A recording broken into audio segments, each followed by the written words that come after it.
一个皇帝被骗就痛哭流涕，真是太丢脸了。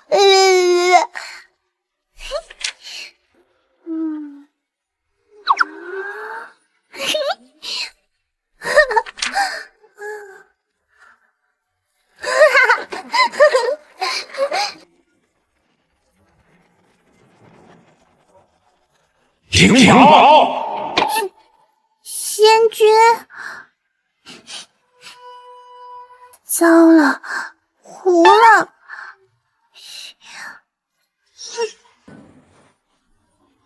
灵宝，你又看画本，练我的灵丹。你真是长能耐了。仙君，灵宝只看了一会儿，灵草太不耐煮了，冤枉啊！住口！你犯错还不知悔改。既然你整日沉迷画本，不务正业，那我就让你去凡间渡个劫，好好体验一下人间疾苦。仙君不要啊！灵宝知错了，冷宫弃妃谢金虎，本应是大燕国皇后，可今日她与那人间皇帝产生了一些误会，导致凤位动摇。你下凡帮助理会，扶为正宫，才能回到仙界。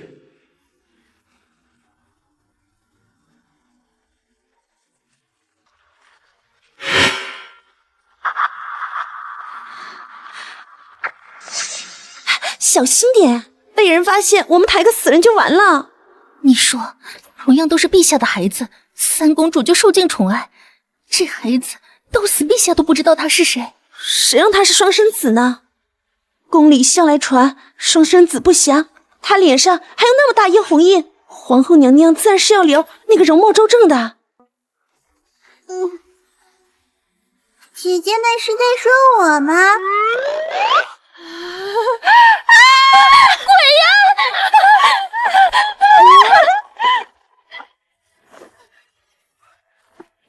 还不是鬼呢，我是仙子，天界的仙子。哇，这就是画本子里说的皇宫呀。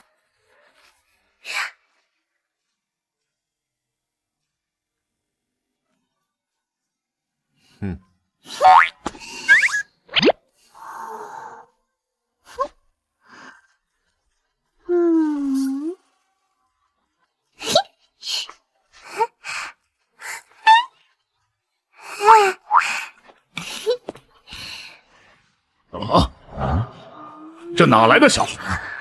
这么大块红斑？谁说不是呢？这宫里守卫森严，他是怎么进来的？是他？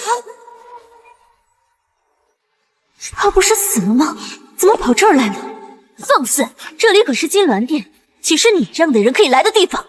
这应该就是宫女姐姐嘴里的贵妃娘娘，居然对亲生女儿是这个态度，别人都能来，灵宝当然也可以来啊！荒唐！陛下，此女只是月儿身边一小小宫女，面上红斑，长相丑陋，臣妾见其可怜，才将其留在宫中生养，未曾想今日却冒犯了上家。没错，父皇，她自小容颜有损，母妃怜她孤苦，才留在我身边。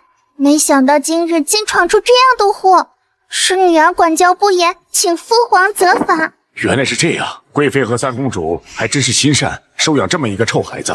这孩子不吭不响地站着，朕竟有几分熟悉。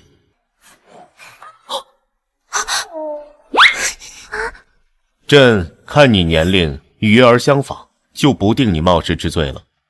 退下吧。父皇，皇宫是我家，你让我去哪儿啊？你叫朕什么？陛下，这个小宫女满嘴谎言，这可是欺君，想威胁我？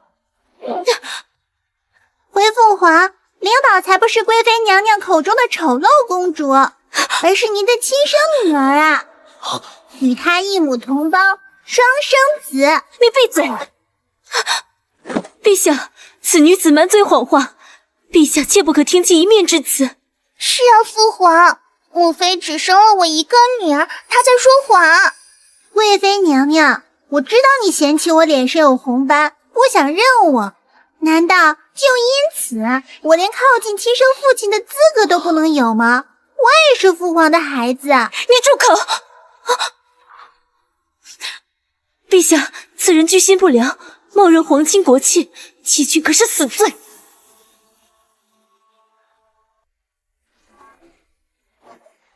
父皇若是不信，可以滴血认亲。贵妃娘娘说我是宫女，和血缘之亲无法改变。贵妃，这到底是什么意思？你给我解释一下，难道真的要朕当着众人的面滴血认亲不成？陛下恕罪，臣妾只是当时听闻这面露红斑，恐怕会冲撞国运，一时糊涂，这才谎称只有月儿一个女儿。糊涂！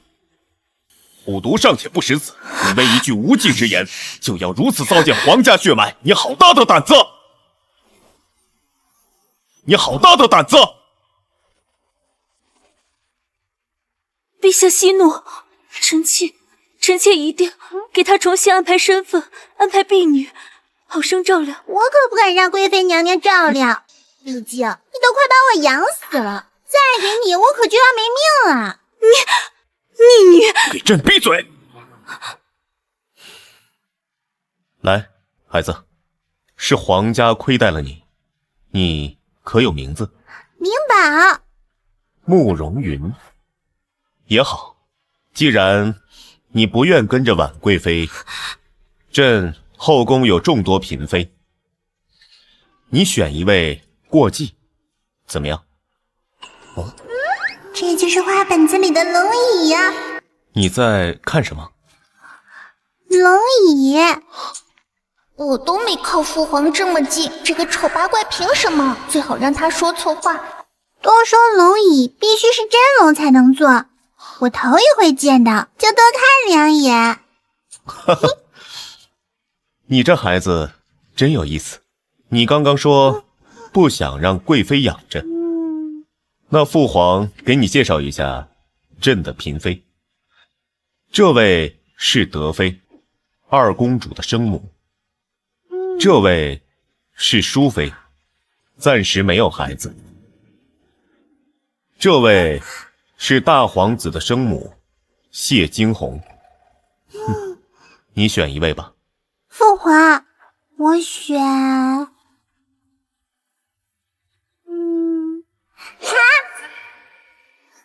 虽然暗淡，可周身紫气环绕，看来这就是我要帮助的那位有凤命的娘娘了。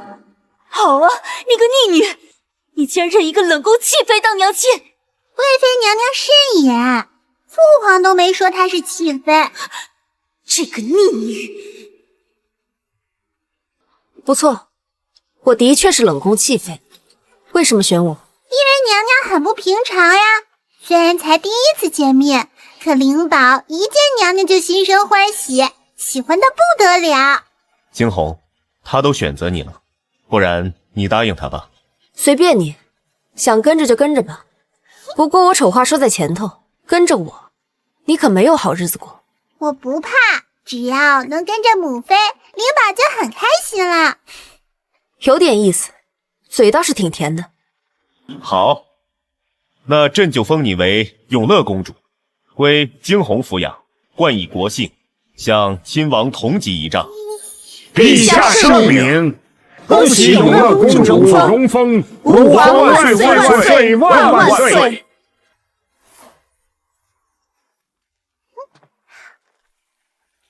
这么瘦弱，看来得好好养养。丑八怪，本公主以为你会安分，没想到你却假死捅到父皇面前告状。本公主怎么会有你这种妹妹？真是白眼狼！你可不要乱攀亲戚，我现在可是母妃的人，再敢胡说，信不信灵宝揍你啊！哼！好了，月儿，不用跟他一般见识，自己选了个宫里最不受宠的妃子，还上赶着攀上去，还真是丢人现眼。早知如此，本宫就在刚出生的时候掐死你。那真是可惜，当初你没能掐死我，还让我活到现在，还给父王告了状。贵妃娘娘肠子都被悔青了吧？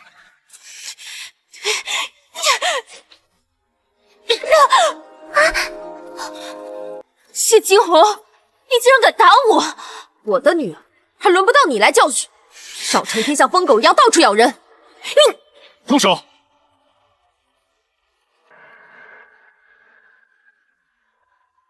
还没下殿，成何体统？殿下，是姐姐先动手打了我，你得为臣妾做主。他不轻易动手，你没事惹他干什么？殿下，还不走？你能打过他，还是想继续在这里丢人现眼？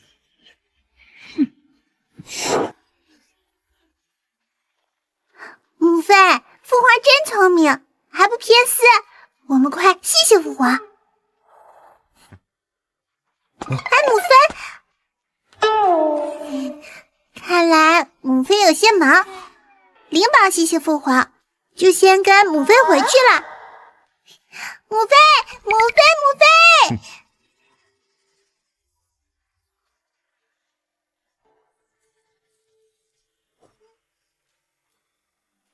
这里以后就是我们的住处，稍后母妃会给你收拾一间出来。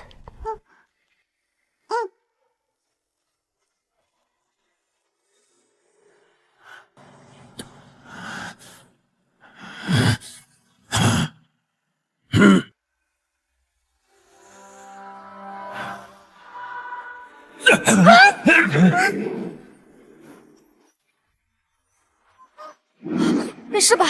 没事。母妃，这个人是谁呀？为什么要用这么粗的铁链把他给锁起来？这是你大哥慕容正，3岁那年被人拐走后，便失了神智，就只会伤人。这就是我那千古名句的大哥呀！小时候也太惨了，这个司命真是不当人。唉。大哥，我是灵宝，你的妹妹。别靠近她，会伤了你的。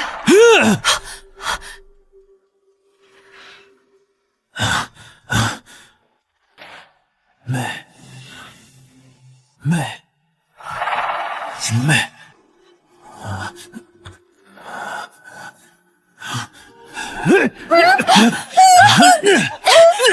张儿松开！张儿！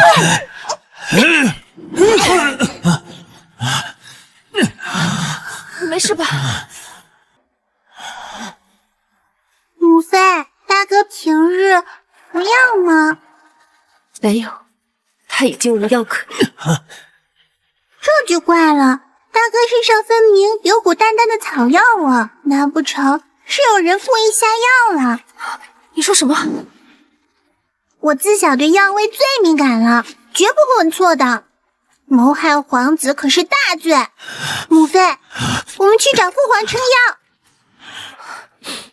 不必了，你父皇根本就不会管你大哥的死活，更不会管我们的冤屈。怎么了？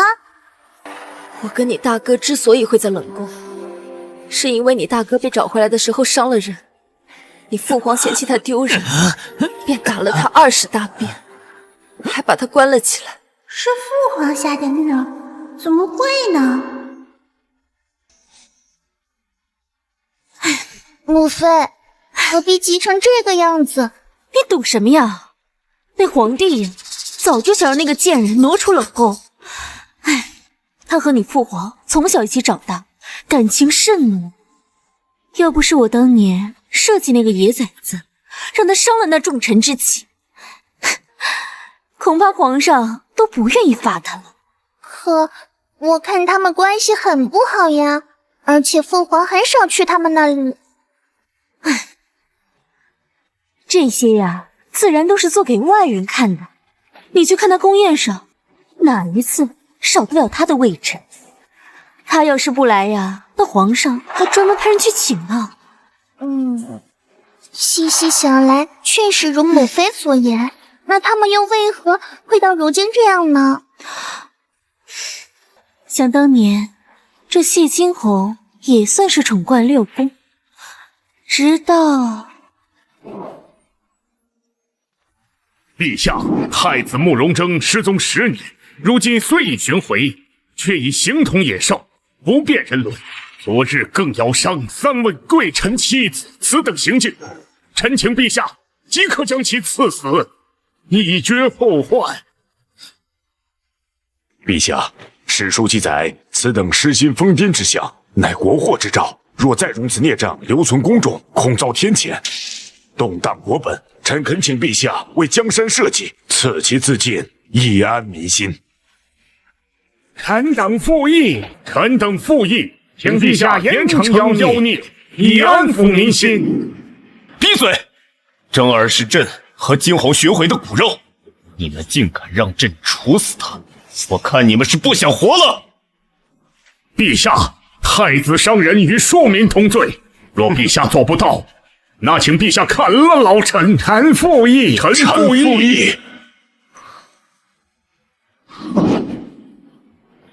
太子无辜伤人，褫夺太子封号，打20大便，幽居冷宫。陛下，若你们谁觉得朕罚轻了，就让你们的儿子给朕的儿子陪葬。哼！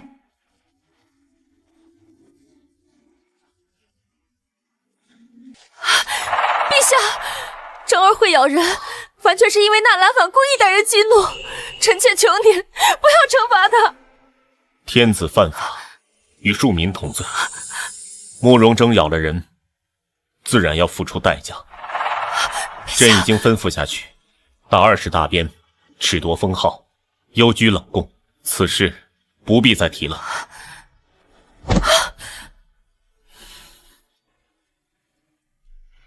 你别怪朕，必须让他们以为我完全不在乎这孩子，才能保下征儿的命。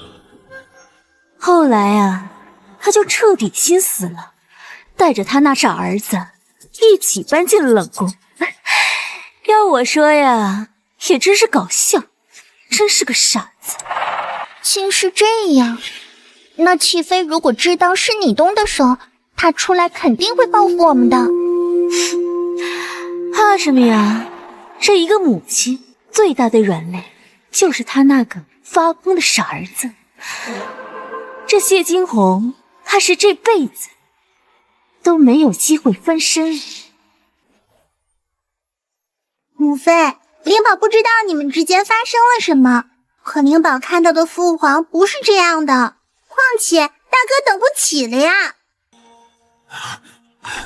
大哥身上的药味很不正常，我记得某本医书上记载过能让人变疯的药物，但具体还需要找到那本医书才能救大哥的命。你说的可是真的？当然，灵宝绝不会拿大哥的事开玩笑的。走，我们去找你父皇。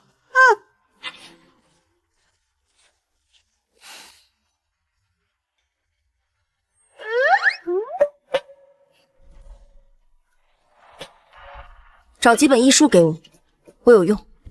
你怎么了？是灵宝要用。你怎么那么多废话？到底找不找？给。阿福，去藏书阁，把所有医书都找来。是。自从他主动搬进冷宫，再未主动踏进养心殿一步，这小丫头竟然说得动的。你可是生病了？父皇不必担心，是灵宝对医书感兴趣，这才找父皇讨药。你既然对医书感兴趣，朕给你找些老师，让你们母子3人搬到未央宫如何？不必了，皇帝不是嫌弃我们母子丢人吗？当初可是您亲自下旨圈禁我的孩子，现在在这装什么好心？谢惊鸿，父皇别气，母妃是怕大哥搬出去后会给父皇惹麻烦。母妃说父皇处理朝政已经很辛苦了。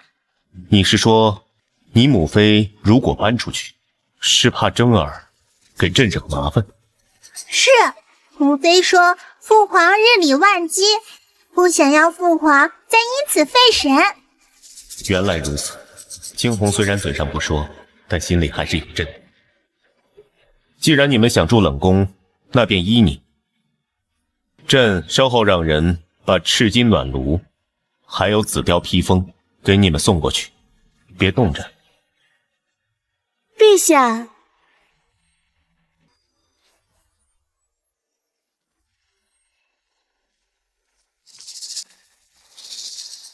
陛下，臣妾带月儿来给您请安。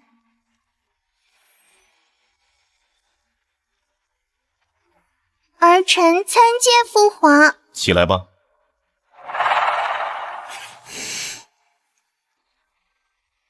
姐姐，妹妹刚刚在殿外，仿佛听见您是不愿迁宫，还说是为了陛下好。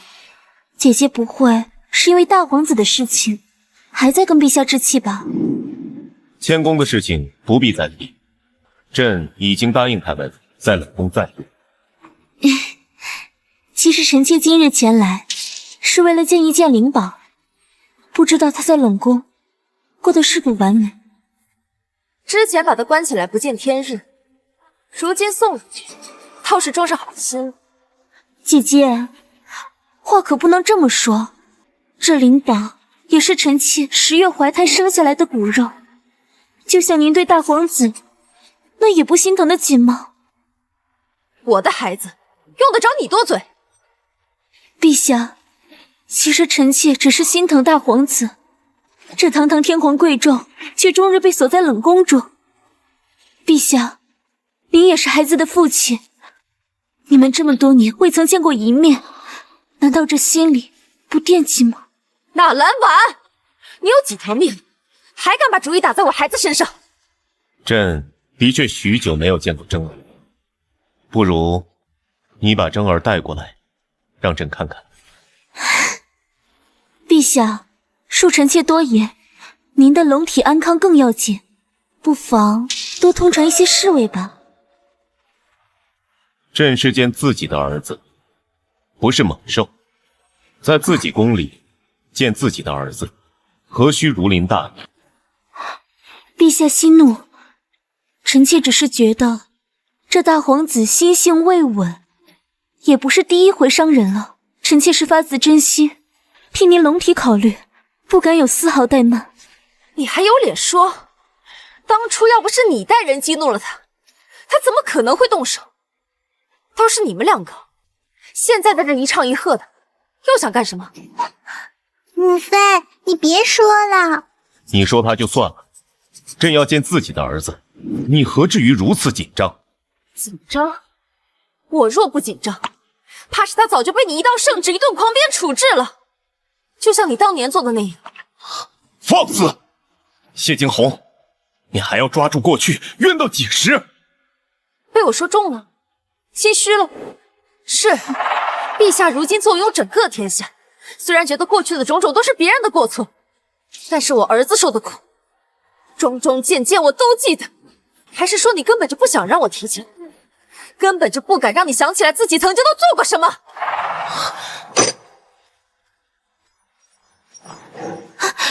谢惊鸿，陛下，陛下息怒，姐姐，您就不要再激怒陛下了，好吗？你不必为此求他，他就是太把自己当回事，才会一而再，再而三的忤逆朕。哼，是，我就是太把自己当回事儿，所以，陛下这次想怎么处置我？杖责、鞭刑，还是……哼，罢了，臣妾自己跪着去，不劳陛下费心，派人押送。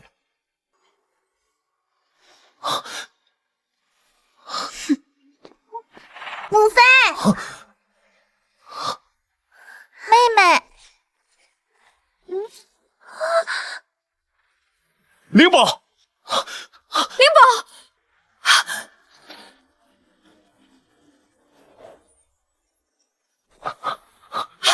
灵宝，灵宝，灵宝！慕容月，这到底怎么回事？好端端的，他怎么失足把自己摔成这样？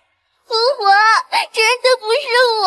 陛下息怒，这一切都是臣妾管教无方，要打要罚，臣妾悉听尊便。好，既然如此，那就杖责20，由朕手下的人执行。至于你，留在宫中抄写佛文为灵宝祈福吧。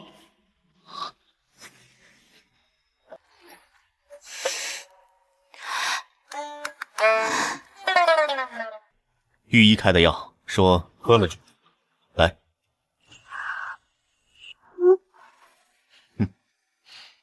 圣灵宝不好，让父皇担心了。灵宝，不是你的错，你这么小，是父皇没有保护好你，让你这么小就受尽苦楚。这会儿倒知道心疼。慕容月动手推他的时候，你在哪儿？母妃，不是父皇的错。怎么不是他的错？我早就说过，纳兰婉心术不正，偏不信。如今教出的女儿也这般毒辣，真是一脉相承。那你要朕如何？难道真的要为了此事，要朕去惩罚一个7岁的小孩，这才算给你公道吗？陛下还真是前后两副面孔。当年严惩真儿的时候，我可没见你如此心软。如今他的女儿伤了灵宝，您的这份骨肉情深，倒是来得恰到好处。谢惊鸿，出去，我们要休息了。你们住在冷宫，我看这里也缺了不少东西。朕待会儿叫人一并送来。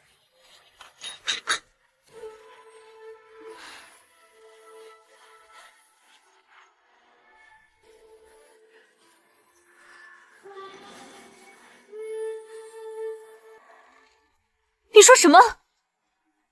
皇帝不仅被赶出来没有生气，还给了冷宫许多赏赐。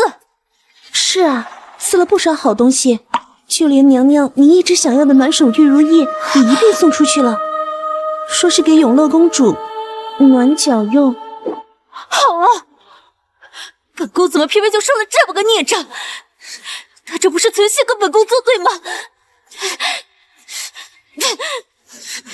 母妃，你再生气也不能毁了佛经啊！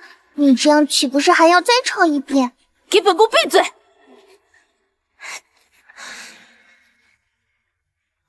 冷宫那边现在有什么动静？暂时没什么动静。哦，对了，他最近一直在找什么医书看。医书？难道是我给那个野崽子下药的事情被他发现了？不行，这件事情不能这样下去。你去派人时刻盯着点，那谢惊鸿一旦出门，你立刻找人来汇报我。是。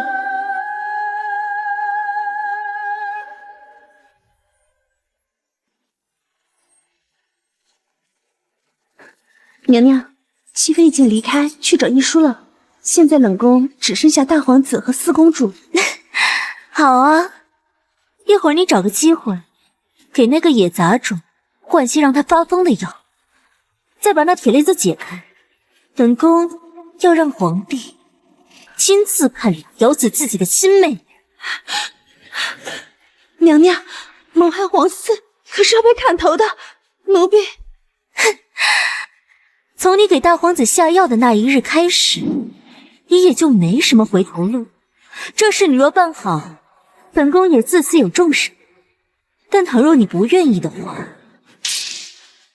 本宫听说你母亲新为你生了一位弟弟，你也不愿意这小小的婴儿立即夭折。娘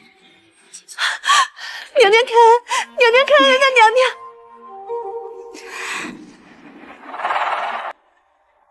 好了，本宫一会儿会向陛下呈上我亲手抄录的佛经。这事情办成之后，你去养心殿奏请陛下，本宫等你的好消息。是。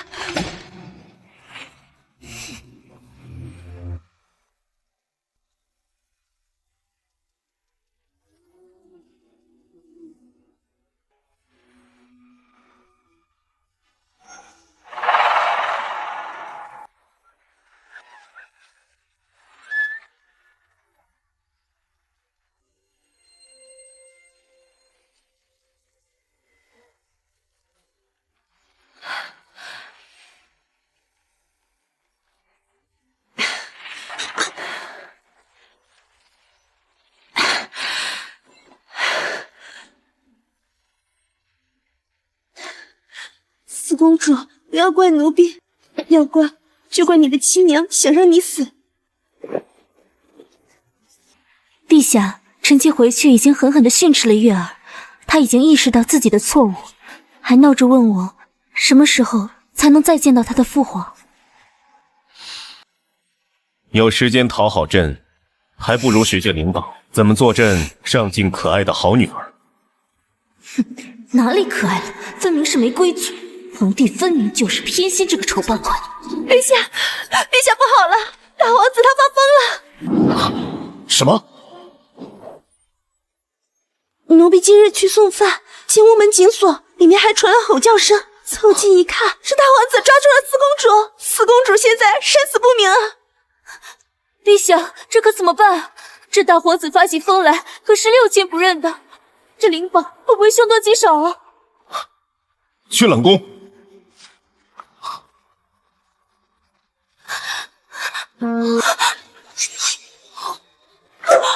血，陛下，地上全是血。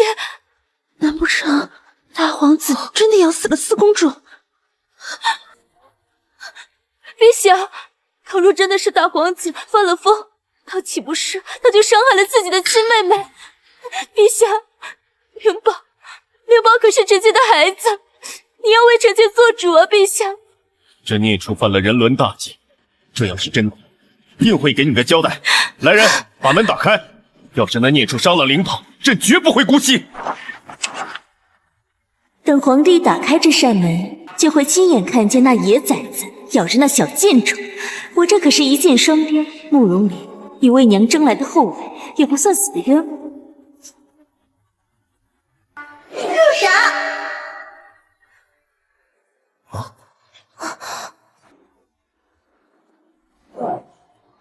他怎么还活着？你怎么在这里啊？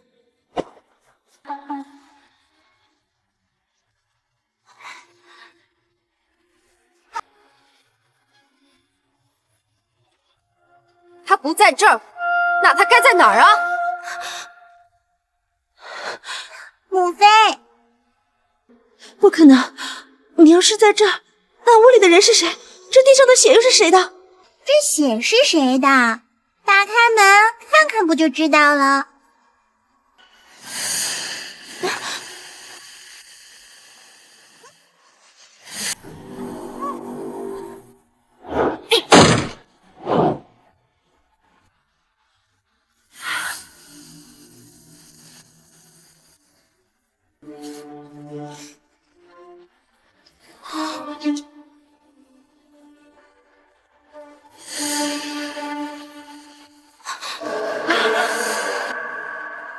大哥，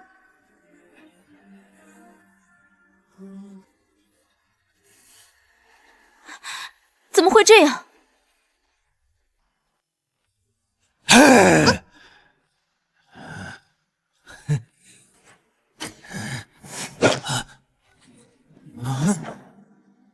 大哥，对不起，灵宝一定会把下药的人抓起来。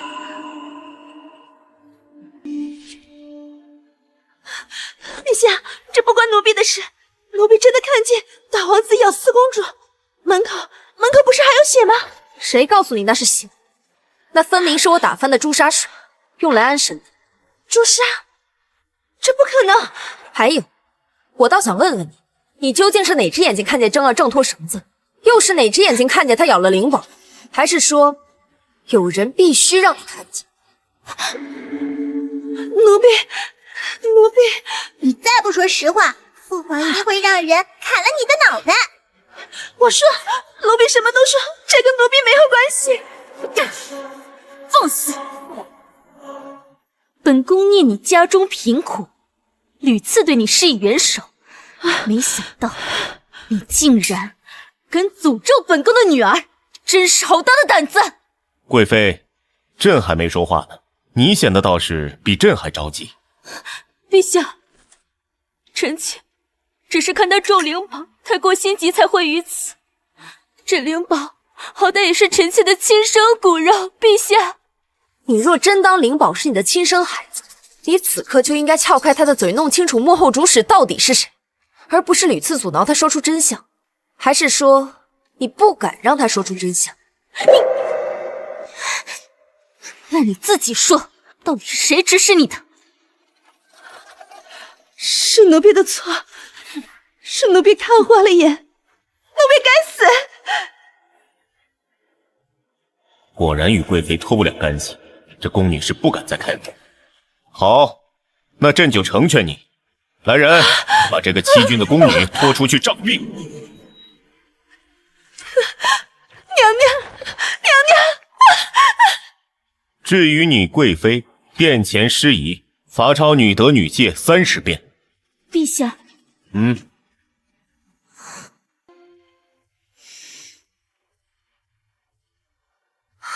你难道看不出来吗？今日之事分明就是他一手设计的，你就这么让他走了？朕如何不知？那宫女临死翻供，没有证据，单凭揣测，你要朕如何？证据？好一个证据！你究竟是没有办法，还是不愿意有办法？谢惊鸿，朕虽是天子，但做事也是要有礼法，无凭无据，你要朕如何做？我说了你就会听我的吗？我说了你就会舍得动他吗？在你心里，权衡利弊永远重过公道人心。母妃，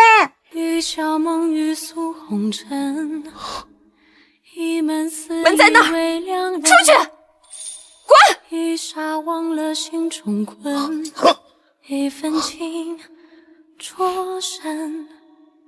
直到这片温柔生伤痕，才吃透你的残忍。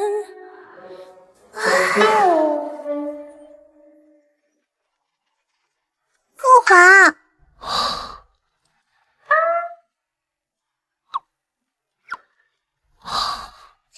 父皇，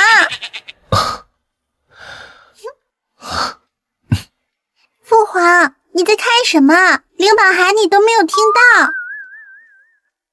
一说，父皇是为了大哥吗？哼，不愧是朕的女儿，这都被你猜出来了。灵宝猜的果然没错，按照母妃的话，父皇是很讨厌他和大哥的。可在我看来，这一切不过是表象，父皇暗中早已操控一切。父皇，灵宝这几日每日都翻医书，还真让我找到个方子。虽只差一味楚药材，但能缓解大哥的症状。当真？当然。父皇可愿意与灵宝一起给大哥熬汤药呀？朕是天子，术业有专攻，熬药的事情还是交给御医去做吧。父皇，灵宝做了个梦，梦到只有父皇亲自熬药，药效才最好。再说了，你想想，要是母妃知道你给大哥熬药，可能就不生你的气啦。哎呀，走嘛，父皇，走嘛，冷宫里药材都准备好了，我们走嘛。哼，走。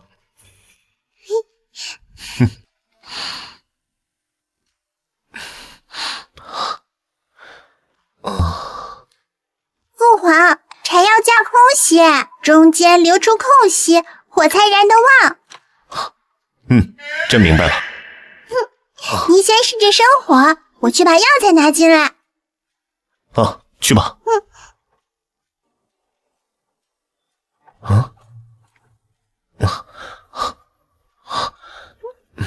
母妃，你看。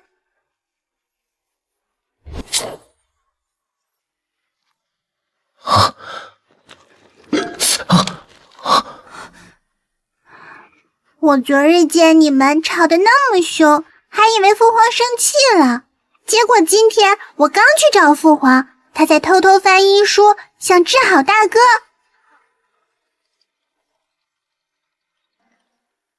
灵宝不懂你们大人之间的事，但灵宝发现父皇好像一直护着我们。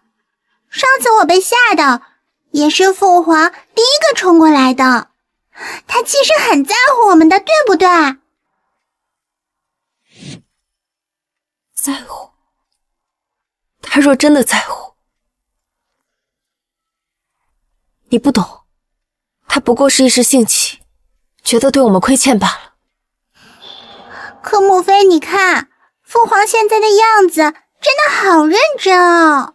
以前在宫里，父皇应该都没做过这些事吧？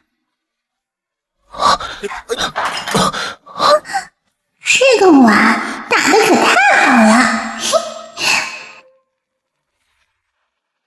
堂堂一国之君，竟然为了一宰相熬药，真是荒唐！母妃，不用担心，冷宫那几个人能耍出什么花样？哼，是啊，过几日太后生日圣寿节快到了，这太后啊就要回来了。就是，皇祖母可是最喜欢我了，就连父皇也要听皇祖母的。最重要的是，皇祖母本就看齐妃不顺眼。是啊，月儿说的对。你说冷宫那个贱人，要是在太后生辰当天得罪太后，恐怕就算是你父皇也保不住他。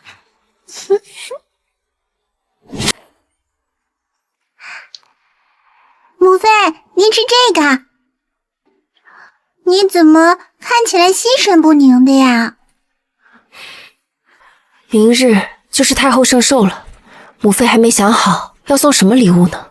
太后，我还有皇祖母，我怎么从未听人提起过？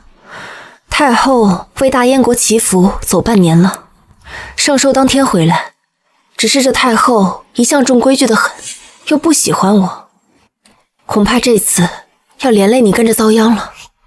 母妃别担心，我这么可爱，皇祖母一定会喜欢我的。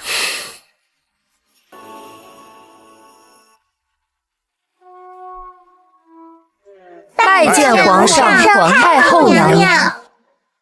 都坐下吧。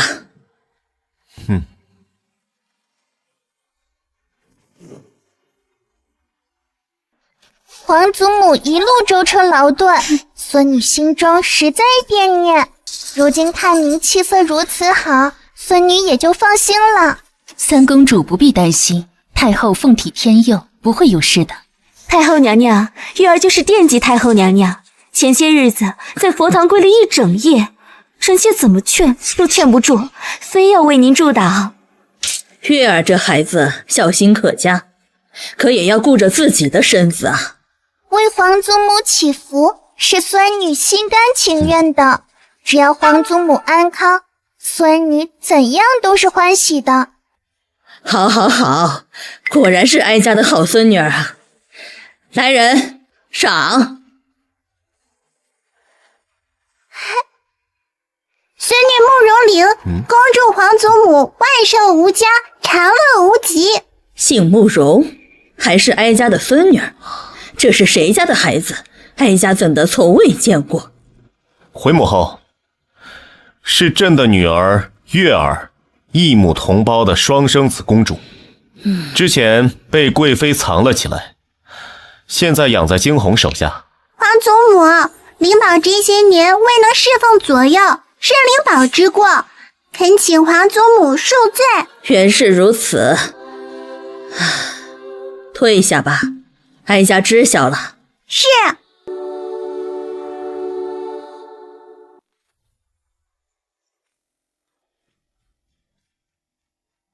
母后，这是儿臣特意为您准备的寿礼，打开看看。皇帝，往年寿宴都是先送礼后开席，哀家都看腻味了。今年的寿宴送礼的事先往后搁搁，哀家想换一种新鲜法子来过寿。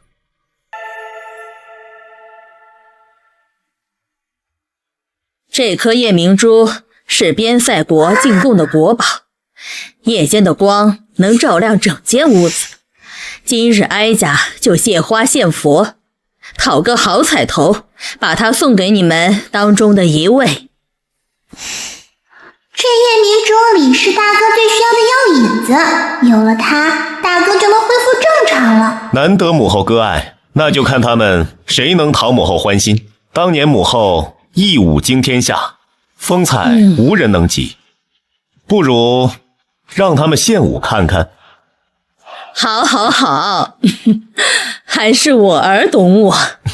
那就献舞，谁跳得最好，这夜明珠就是谁的。大家谁都可以参加。跳舞？那本宫也会点。这夜明珠成色如此好，我要试试。虽然在太后娘娘面前献舞是班门弄斧，可本宫也想要这夜明珠，我也要试试。母妃，您可是当年的京城第一才女，跳舞肯定也好看。月儿也想要。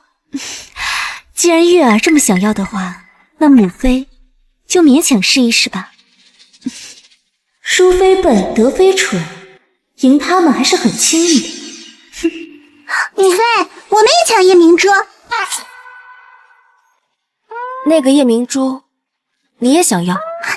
想要，它不止外观好看，还有其他用途。母妃，无论如何，我们一定要拿下它。妹妹年纪不大，口气倒是不小，谁不知道你母妃出身将门，根本不会跳舞。月儿慎言，太后娘娘既然发话，人人都可以参加，自是大家都有份儿。倒是姐姐，既然灵宝如此想要，姐姐何不勉力一试？贵妃娘娘这话怕是有些难为人吧？她不会跳舞，怎么能跟我们比？就算我们有意放水，她也赢不了。更何况今天是太后的圣手。妹妹们此言差矣，本宫倒觉得姐姐或许往日只是不屑此道，今日是太后娘娘的寿辰，说不定姐姐愿意破例一试，给大家展示一下，也算是两全其美的法子。哼，谢惊鸿，你一个莽夫，哪懂跳舞？今日我必要你在众人面前将脸丢尽。说得不错。太后娘娘，臣妾愿献舞一曲，也争一争。母妃进吧。惊鸿，不然还是算了吧。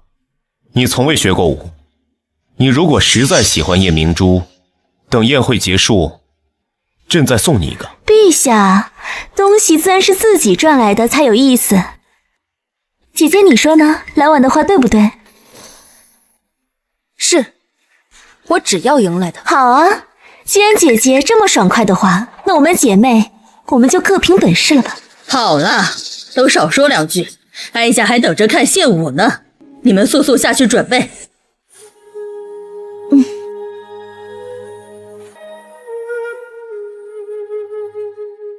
妹妹，你母妃若是输了，也是人之常情，你不必过于难过。等姐姐拿到了夜明珠，会给你看看的。才怪！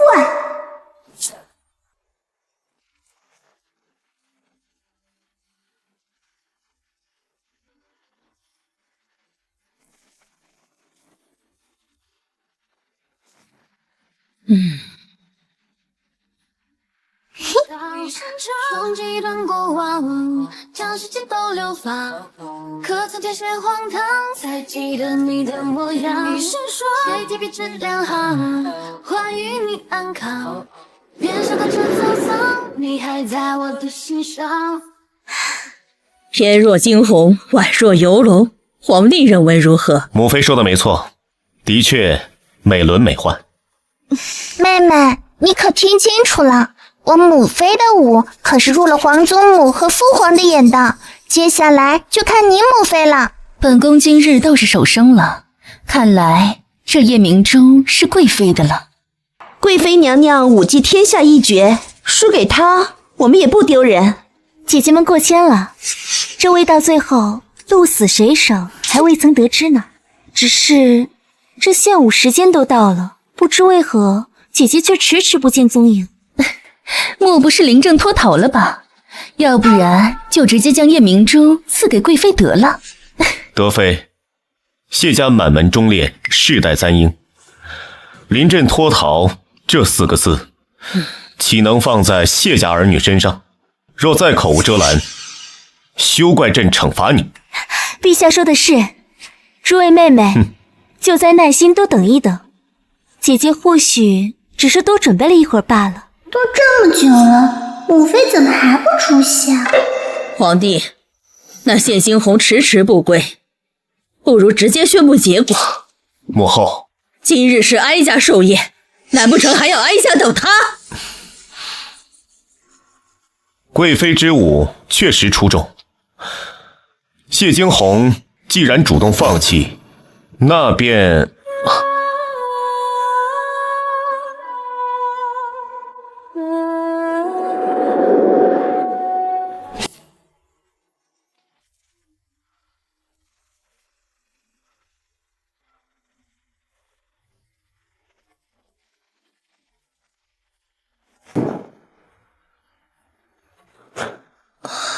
朕竟从来不知，惊鸿还会跳舞。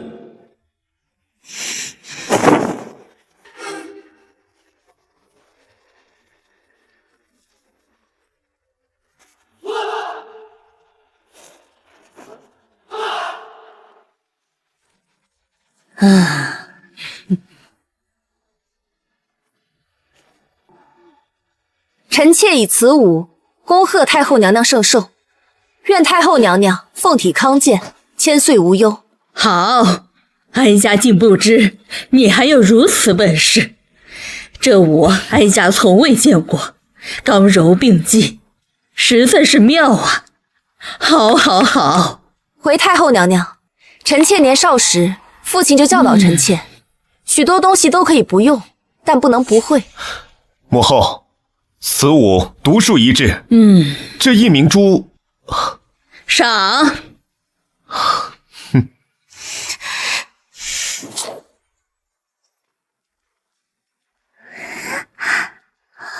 哇，母妃，你跳的真是太好了，比仙子跳的还要好看。本宫竟不知道，原来姐姐竟会跳舞，没想到跳得这般好。只是平时不愿与众姐妹分享罢了，或者说，姐姐自视清高，不愿意跳给皇上看。与其在这挑拨离间，不如好好去磨练一下武技。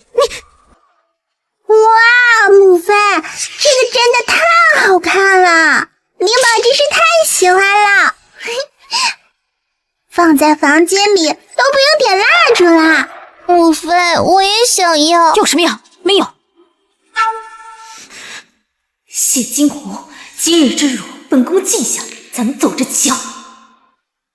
灵宝，我之前从未听说夜明珠能入药，这药能喝吗？当然可以，母妃，你相信我，只要大哥喝下药，很快就会恢复的。之前我也为真儿寻药，喝了多少年都没有效果，这次罢了，试试吧，万一真有效呢？来，真儿。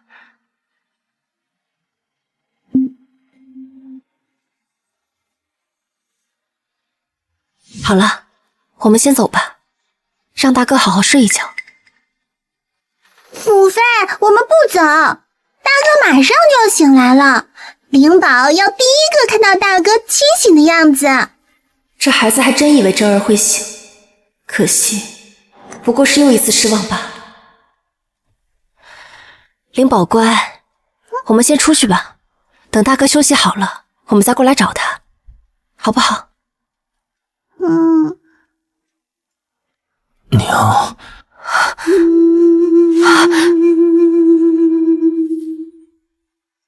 真儿，真儿，你好了！妹妹，大哥你醒了，你还有之前的记忆，对不对？真儿，真儿，快谢谢妹妹，多亏了妹妹给你熬药，你才能好的。谢谢妹妹帮我清醒起来，以后有什么想要的，大哥都帮你弄来。真的，这可是大哥说的，不许反悔啊！大哥可是未来天子，他的承诺一定很值钱。大哥醒来是好事，还是得赶紧告诉父皇和皇祖母才是。儿儿臣拜见父皇、皇祖母。儿臣多年封病，未能尽孝道，如今特向父皇、皇祖母请罪。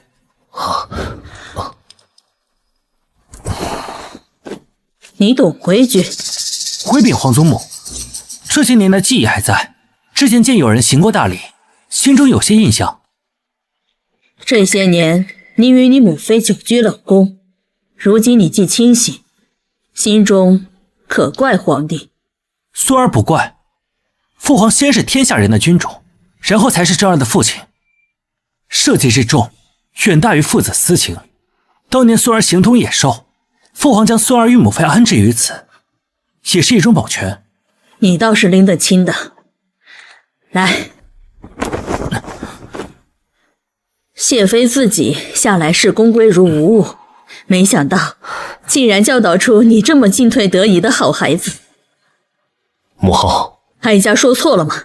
那个谢金红就是你惯的。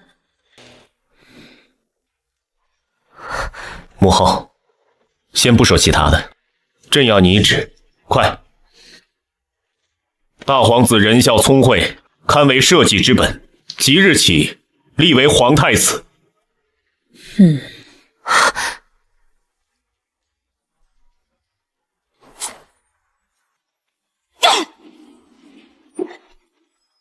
你说什么？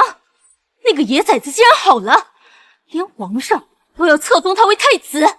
千真万确，殿下已经让人拟旨，太后娘娘也没有办法。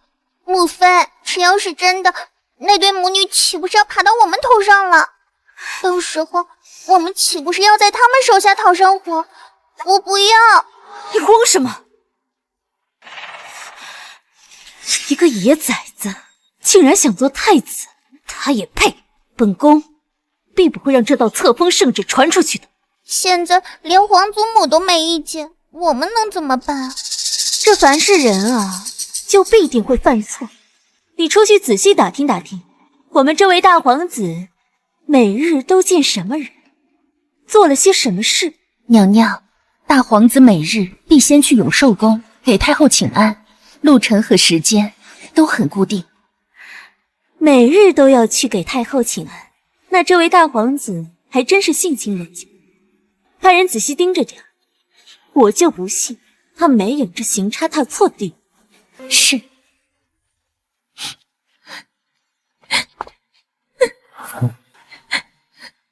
你怎么了？奴婢只是不小心摔了一跤。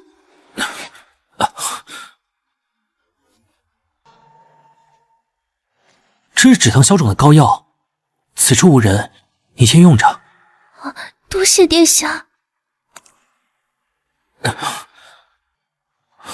你手上的伤口自然是用这包裹着吧？谢谢殿下。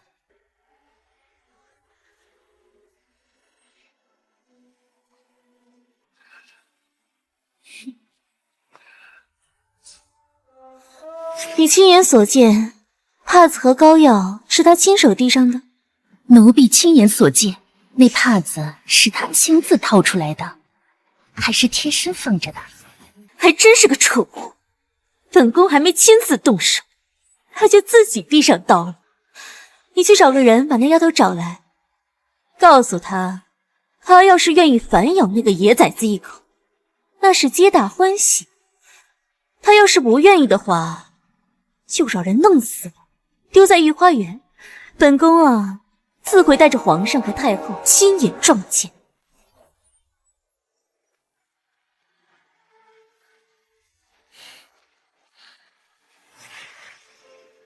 这御花园，哀家也是许久没来了。还说呢，平时看这些花呀，也就普普通通，不知今儿是怎么了？难不成他知道我们太后皇上今天专门要过来看吗？月儿也觉得是这样，不然那边的花怎么开得那么好看呢？哀家年纪大了，最喜见的就是看花开，赏心悦目。皇帝，我们一起去那边靠近看看。那是什么？这是怎么回事？怎么会是他？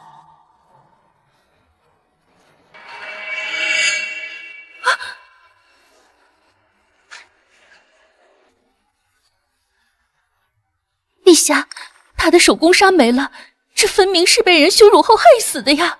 啊！查！朕倒要看看是谁胆大包天，敢在宫闱之内行此禽兽之事！三公主恕罪，奴婢有什么话直说。昨日晌午，奴婢路过此处，看见大皇子与这宫女拉扯，这宫女当时便哭着跑开了，衣衫也是不整的。奴婢知道是主子在教训奴才，谁曾想……你胡说！他当时受了伤，我见他可怜，便赠了药，绝无半分逾越之事。太后明鉴，珍儿心性，臣妾最为了解，她断不会做出此等事情，还请太后娘娘严查。没错，大哥才不会欺负人，他在说谎。父皇皇祖母，你们不要信他。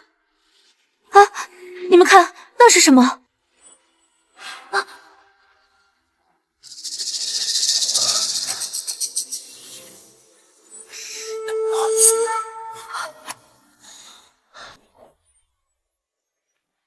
解释！哀家要听你的解释。你的贴身之物为何会在一个宫女身上？皇祖母明鉴，孙儿对天发誓，绝对没有做过任何禽兽不如之事。手帕之所以在他那儿，是因为那天锦兰回来，见到他手臂受伤，一时心软，便把手帕给他包裹伤口。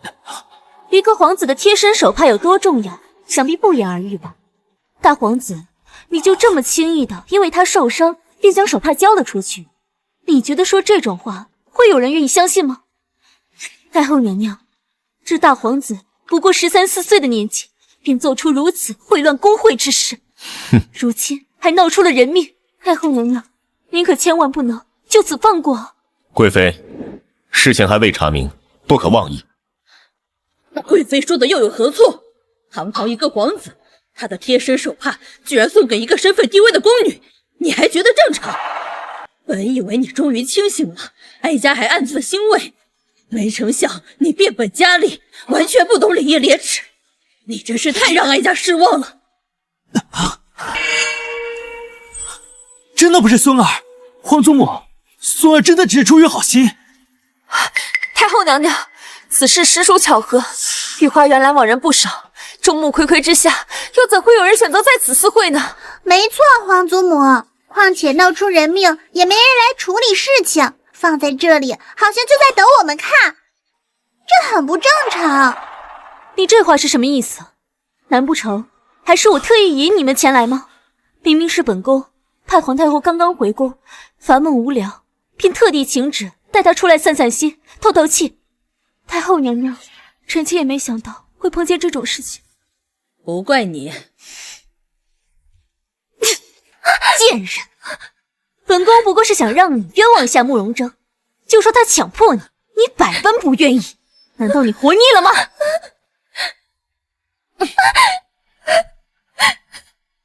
给脸不要脸，敢拒绝贵妃娘娘，贱人！既然你实在不愿意的话，本宫就只能用自己的法子。来，把这瓶药滴在他的手工纱上，让他的手工纱彻底消失。等死之后，给我扔在御花园。本宫自会带着太后和陛下亲自前来。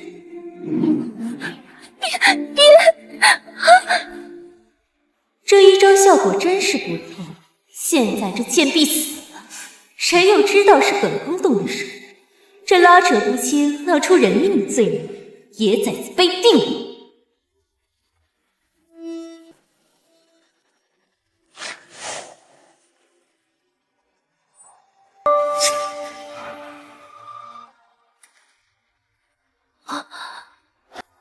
父皇皇祖母，他醒了。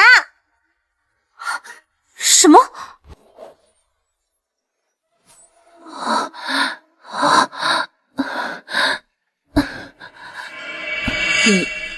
你可有好些？宫女姐姐，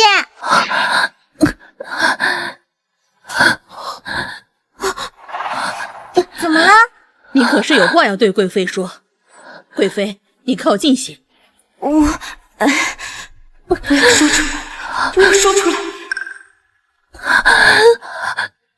是什么？别急，慢慢说，是什么？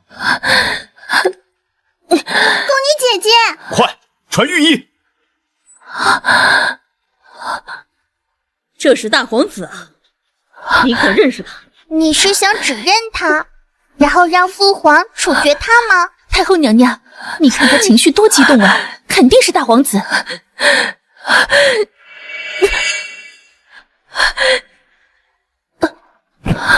快，抬他去床上，传御医。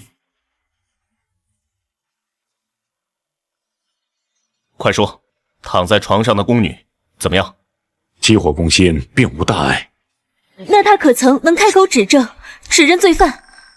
啊，贵妃娘娘，这个小宫女惊吓过度，心神俱损，暂时失语了。能否恢复，需要看后续的治疗和造化了。罢了，你下去吧。今日之事，给哀家烂在肚子里。啊，是。不是真儿所为，朕了解自己的儿子。哼，人证物证俱在，你还要护到什么时候？皇室的脸面都被他丢尽了。那依母后看，此事应该如何处置？大皇子德行有失，犯下大错，3日之后发往皇陵，妃诏永不得入京。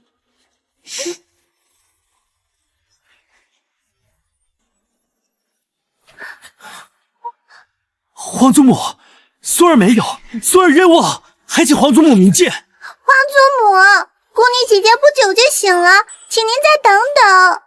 灵宝，我知道你也是护兄心切，但是如今人证物证俱在，就算是太后娘娘，也不能厚此薄彼吧？那宫女姐姐真的好惨啊，母妃，我害怕。女儿乖。皇帝，哀家要将他送往皇陵，你是同意还是不同意？母后，你尚未查明真相，就让正儿去守皇陵，这会毁了他一辈子。证据还不够吗？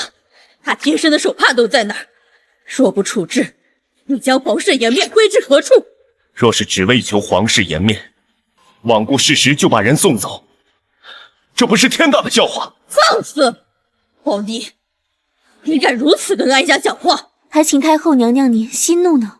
陛下既然不愿将太子发往皇陵，这宫女又迟迟不能主动指认，不如此事就轻轻放过吧。御花园多少手眼睛都看见了，宫闱之内皇子涉案，若就此结过，哀家还有什么脸面见人？谢金红，哀家倒是要问问你，这皇陵你让不让你儿子去？母后如此做派，谁也不会答应。臣妾答应。你说什么？子不教，母之过。既然是真儿的错，真儿必须去往皇陵。臣妾愿同往。完了，母妃也要去了，这下还怎么当皇后？不行，我得先跟母妃一起走，领导也要一同前往。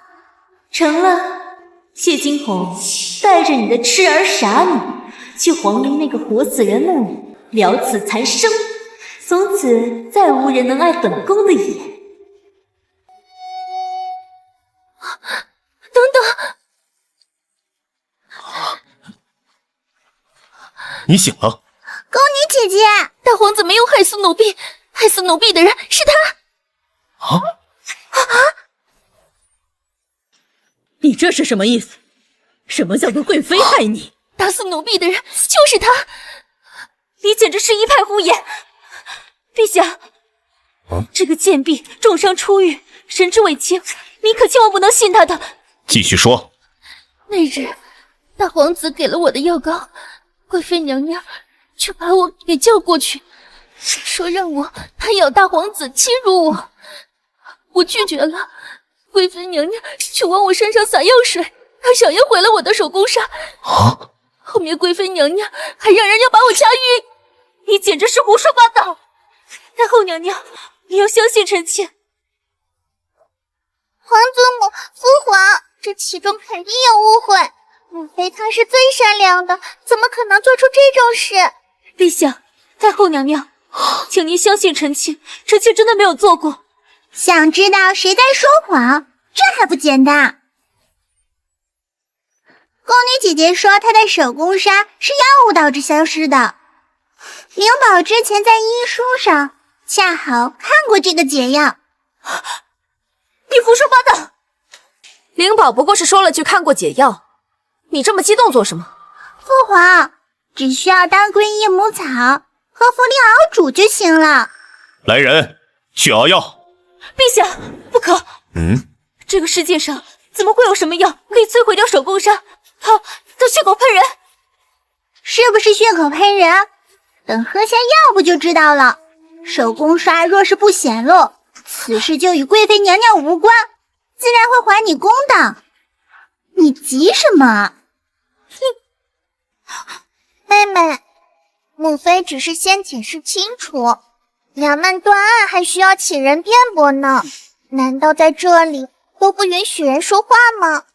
要想说话，那就等解药过来之后，还没破案就先说话。说好听点叫先入为主，说难听点叫不可自招。娘娘慎言。太后娘娘，你要相信臣妾，臣妾真的没有。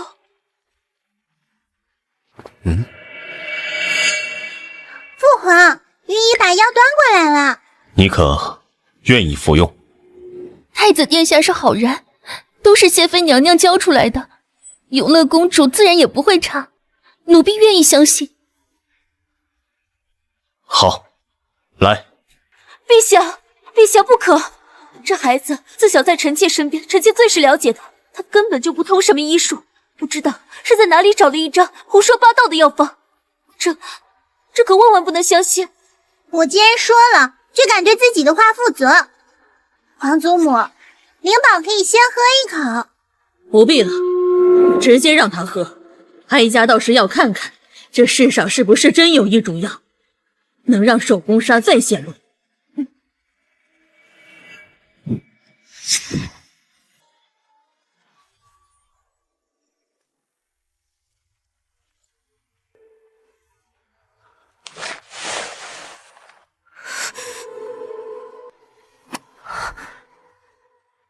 妹妹，你不是说手工纱过会儿会出现吗？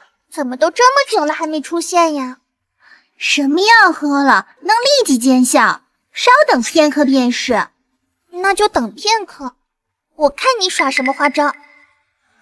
那毒医给我药的时候说了，普天之下，这药无人能及，看来是虚惊一场。太后娘娘，我们众人已经等了许久，这贱婢的胳膊也迟迟没有些动静。太后娘娘，您要为臣妾做主哦。灵宝没骗你们，马上就会出现。行了，自己看几本医书，还真当自己是御医了。父皇，女儿恳请父皇直接将这宫女赐死。是啊，陛下，这灵宝也明明是臣妾身上掉下的一块肉，不知为何偏偏喜欢攀咬臣妾。陛下，您得为我们做主，快看！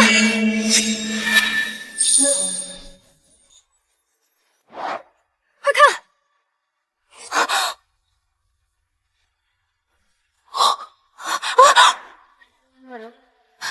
这怎么可能？这怎么可能呢？贵妃，这又如何解释？陛下，臣妾没有，臣妾真的没有做过，是这个贱婢跟他们串通起来，合谋诬陷我。是啊，父皇，肯定是他们合起伙来污蔑母妃，不然灵宝这个丑八怪怎么可能知道解药？宫女姐姐差点被害死，大家都看见了，都知道我们冷宫确实贫穷，凭什么拿命来跟我们合谋？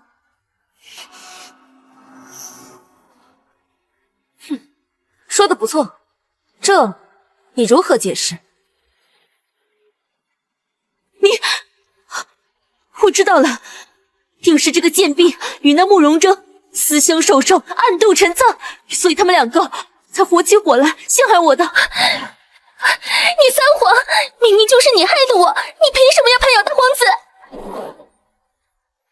大胆贱婢，当着陛下太后娘娘的面，你要对我这个当朝的贵妃动手吗？宫女姐姐别激动，我们也不是他能冤枉的。你把全部事情都说出来，父皇定为你讨回公道的。那日奴婢被其他宫女打伤，只能一个人躲在假山后面哭。是大皇子出现了，给了奴婢药膏。这些就是证据。他说的没错，那日孩儿生给皇祖母请了安回去，路过御花园便听到他在哭，东西确实是我给的。等大皇子走后，贵妃娘娘的丫鬟翠溪就跑过来说贵妃找奴婢。等奴婢赶到的时候，她要奴婢攀咬大皇子，说他欺辱我。奴婢自知身份卑微，但也不是忘恩负义之人，所以奴婢拒绝了。少在这给我胡说八道，给哀家闭嘴！你接着说。贵妃，她看奴婢不从，她就拿药水洒我，想要毁了奴婢的手工纱。贱人！本宫不过是想让你冤枉下慕容征，就说他强迫你，你百般不愿意，难道你活腻了吗？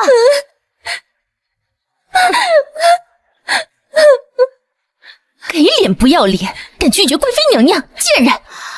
既然你实在不愿意的话，那本宫只能用自己的法子。来，把这瓶药滴在他的手工纱上，让他的手工纱彻底消失。从此之后，给我扔在御花园，本宫自会带着太后和陛下亲自前来。奴婢就这样被拖进了御花园，他拿药水洒我的手工纱，我的手工纱毁了，然后他还叫人把我给掐晕了。你好啊，你说是本宫做的，你可有何证据？是啊，父皇，从他话里，药也不是母妃直接递上去的，人也不是母妃掐晕的。没错，你所谓这些证据根本就站不住脚。站不住脚？难道一个宫女的命就这么不值得一提吗？贵妃娘娘，三公主，奴婢以自己的性命起誓，若有半分攀咬你的谎言，奴婢今日便不得好死。贵妃娘娘，你呢？你敢发誓吗？若是你吩咐的，你今日就不得好死。你放肆！本宫可是当朝贵妃，谁要跟你发誓，谁给你的胆？贵妃娘娘为何不肯发誓？你难道是怕了吗？奴婢自知身份卑微，却也懂得做人的道理。奴婢该说的都已经说了，还请太后和皇上为奴婢做主。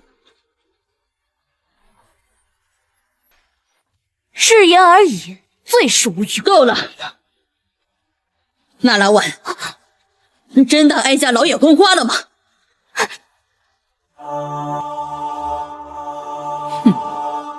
哀家说，你今日为何要哀家去御花园？原来这一切竟都是你的阴谋。为了构陷真儿，你居然用如此残忍的手段去残害一个宫女，你好狠呐！不是的，太后，真的不是这样的。父皇，父皇，你说话呀！你肯定是相信母妃的，对吧？贵妃，你真是好毒的手段！为了陷害真儿，残害无辜，草菅人命，竟然还能搞到这种药，真是让朕刮目相看！你简直该死！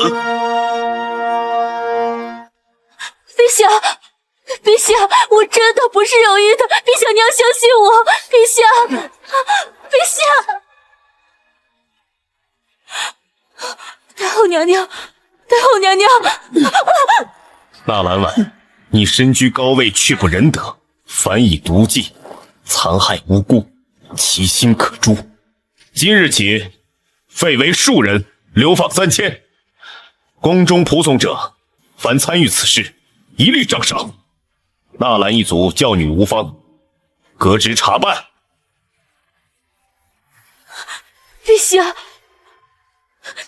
你看在这2年，我尽力为你生下了3公主和4公主，就算我真的有什么错，还希望你能看在往日的恩情上，能宽恕我。父皇，求求你放过我母妃吧！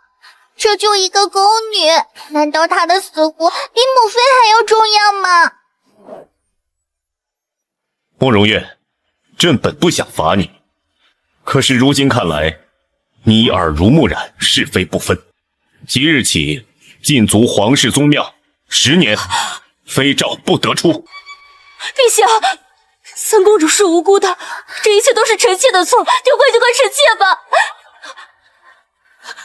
灵宝，这可是你的亲姐姐，本宫是你的亲生母亲，你倒是替我们说句话呀！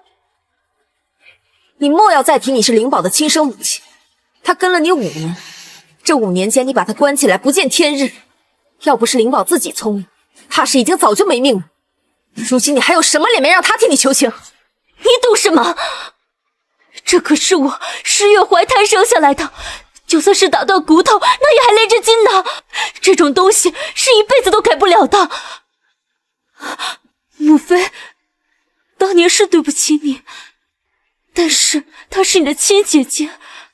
灵宝，你就替我们说句话吧，你父皇最宠你了。是啊，你快帮帮姐姐。贵妃娘娘，你的女儿已经在前段时间就已经没命了，我如今是母妃的女儿。放肆！好一个忘恩负义的白眼狼！本宫辛辛苦苦怀胎10月生下的你，你竟然敢不认亲娘！好，活该你脸上长了一块红斑，这就是先天的报应。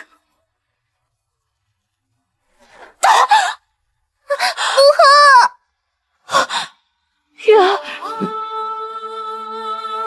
好你个贱人，还真敢到处打我，是不是？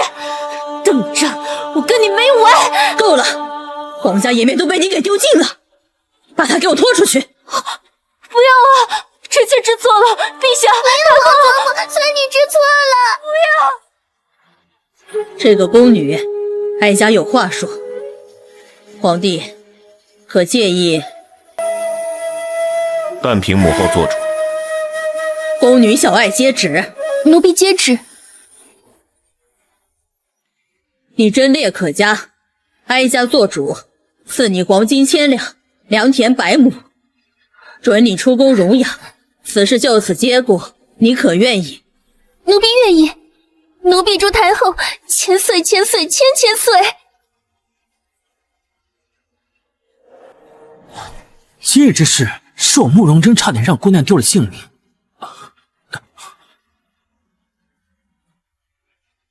这玉佩送你，日后若是有人因此嘲笑你，你便可凭着玉佩来寻我，或定为你讨回公道。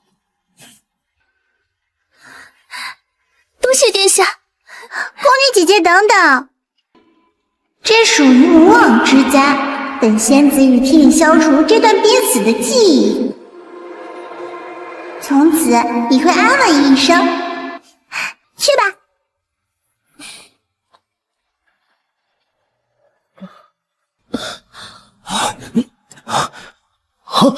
皇祖母，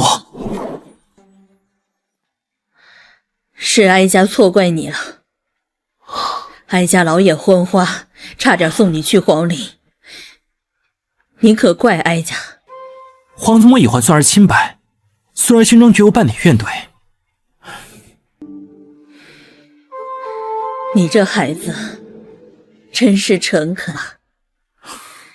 是哀家看走眼了，这宫里啊，到底是你们年轻人的天下了。哀家老了，此次回宫，原以为能享享天伦，没成想一回宫办了件糊涂事儿，差点酿成大祸。这里乌烟瘴气的，哀家待不下去了。哀家要回去继续祈福了。太后娘娘，母后，何必如此？哀家心意已决，不必再说。皇祖母，您确实识人不清，可知道真相后已经断得很好，还没糊涂。这孩子倒是最敢说真话呀，你这孩子倒是有些意思。皇祖母息怒，灵宝绝无指责你的意思。哀家没那么矫情，哀家听得了真话。皇帝，哀家还有最后一事要嘱咐你。母后，你说。你的表妹苏茵茵前几日来信说要来京城看看，哀家已应允了她。苏茵茵，可是她父亲当年为了救您丢下性命的那个吗？不错，哀家这一走，她若不来便罢，若来，你需好生看护。好，儿子知道了。行了，你们都去吧，哀家想一个人静静。孙儿告退。母妃，灵宝还是不明白，今日皇祖母也是被设了蒙蔽，她为何执意要走？你皇祖母一生要强，今日却在你父王面前被证明是老眼昏花，这比任何指责都让他难受。原来是这样啊！云宝，有一件事情我必须要告诉你。今日你父王身边的福公公特地来告知我的，你大哥幼时流落南州，并非是被人所救，而是被深山里的狼发现并带大的。狼？这怎么可能？大哥怎么会被狼带的？千真万确，并且你大哥此次离宫也是去寻那头狼的。临行前他还把这个留给你，说是能淡化红斑。淡斑？大哥怎么还能这种事？灵宝，记住，纳兰婉的话一个字都不要听，在母妃心里你一点都不丑。我这母妃和大哥都是好人，我一定要早日解开母妃与父皇的误会。如今皇祖母不在，两人和好指日可待。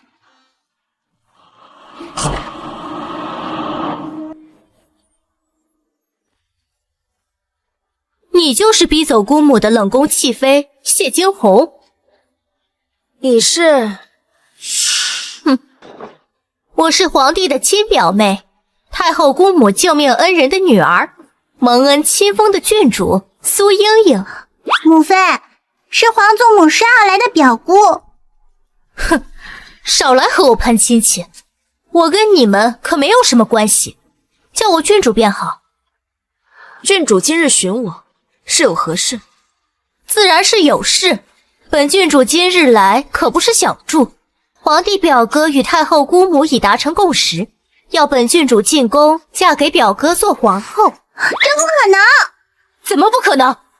本郡主的父亲是太后的救命恩人，皇帝表哥怜惜我，自然顺理成章。你说对不对？郡主说完了，这是皇帝的事，他说了便算。本郡主自然没说完，还有别的事情要说。此妃心机深沉，难怪姑母没等本郡主来了就走，定是被她算计的。这个坏女人！郡主请说。皇帝表哥亲口说了，就把皇宫当成自己家就好，想住哪儿就住哪儿，不必拘束。所以郡主的意思是，我觉得你这冷宫挺清静，就要住在这儿。皇帝表哥已经准了。好。你就没有别的要说的？郡主想住便住吧，只是我这冷宫简陋，比不得其他宫周全。若是郡主想走，随时都可以。好啊，果然是心机深沉。本郡主这般挑衅都能面不改色，父亲来我定能抓住你的错处，让皇帝表哥早日看清楚你这虚伪面目，厌弃你，为姑母讨公道。好，那本宫现在就去面见皇帝表哥，让他为我安排寝宫。你们嘛，就不必跟着了。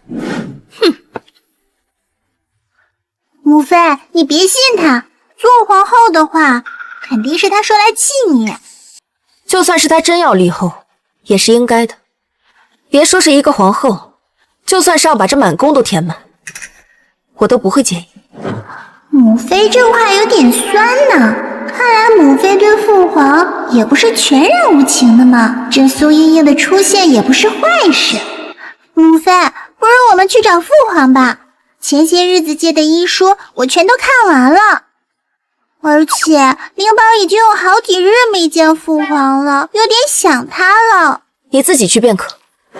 母妃，灵宝这么小，被欺负了怎么办？走嘛走嘛。好吧。母妃，等着我为你和父皇解开误会吧。父皇，灵宝来还医书了。你为何要往朕怀里倒？当然是故意的，不这样怎么让谢惊鸿那张假装淡定的脸裂开？只要他敢闹，表哥定会厌弃他。表哥，英英今日长途跋涉，又未曾进食，方才站久了，这才头晕。父皇，你这是在干什么？朕不是故意的。陛下是天子，别说是扶一下，就算是要充盈后宫，也是天经地义。也是，朕真是蠢，他如今哪会在乎这些？既然如此，你们把书放下就行。朕还有一件事情要通知你们，苏茵茵在宫中这段时间就住在冷宫了。表哥，那你以后可要常来看我。为何？你不来看我，我怕有人欺负我。苏茵茵，郡主既然怕我欺负，为何非要搬来冷宫住？是啊，冷宫本来就不大，我和母妃大哥住着刚好。本郡主就要住那儿，怎样？既然执意要住，就不要还没开始就开始抱怨。表哥，那你是不知道他们是怎么算计我的。刚刚我去那里，他连房间都没有给我收拾。冷宫之中，一应用度本该亲力亲为，你给朕安上点儿，别惹事。能让表哥这么偏袒，这谢惊鸿果然手段了得。等着瞧，住到一个屋檐下，看你能装到几时。知道了。如今这冷宫已住了3人，再添你1人，便是4口人，想必一应用度多有短缺。朕稍后找人添一些冬日炭火，再送2个宫女过去。真的吗？太好了，我就知道表哥最疼我了，怕英英娇气没人伺候不习惯。朕不是因为你。怎么会呢？他们在冷宫住那么久，你都没送些女使，怎么偏偏我来了就送了？表哥，你一定是心疼我，你说是不是？你既然书送到了，也没有其他事。灵宝，我们走。完了，母妃这次真生气了，这个表姑真是太会挑事儿了。母妃，等等我！生气了吧，心痛了吧？谢惊鸿装的再淡定，也不过如此。今日算我小胜一筹，来日方长，我们慢慢玩。表哥，你看着我做什么？你是故意说些误会的话，故意往朕怀里倒。怎么会呢？表哥说什么，英英听不懂。少在朕的面前装，苏茵茵，给我老实点。朕送女使不是因为你，是因为朕的皇子和公主，朕要他们学习御下之术，你明白了吗？知道了。知道就给我滚回去。若是觉得头晕，就去找御医。随便你怎么说，反正本郡主成功气到了谢惊鸿，接下来就等他对本郡主出手，你就会知道他谢惊鸿是什么样的人了。以后敢再在朕的面前晕倒，就给我离开皇宫，滚回你的家去。朕在跟你说话呢。知道了。不行，看他这副样子，住在冷宫必生事端。你还是不要住冷宫了，朕在找人分你住处。不要！刚气到谢惊鸿，按照逻辑，下一步就会对我动手。成败在此一举，此刻本郡主怎么可能退出？我不搬走，我以后不惹事就是了。最好记住我的话，滚，给我滚回去！好，知道了，回冷宫喽。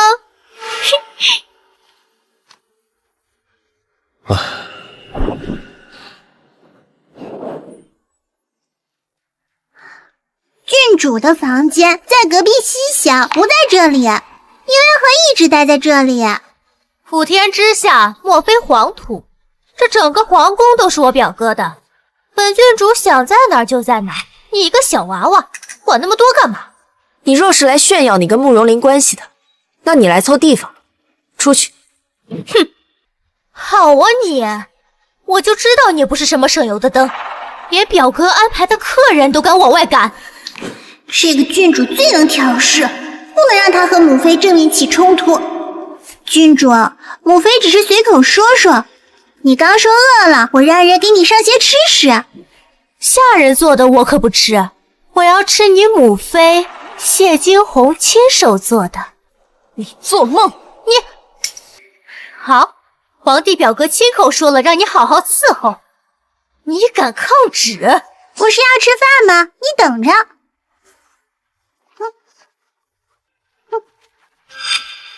哼，这才对嘛！按照剧情发展，等会儿端上一些清粥小菜虐待本郡主，看本郡主等会儿怎么告状。糖醋里脊、干煸鲜菇、青菜豆腐、玉带虾仁，这不对呀！不应该只有冷馒头配隔夜粥吗？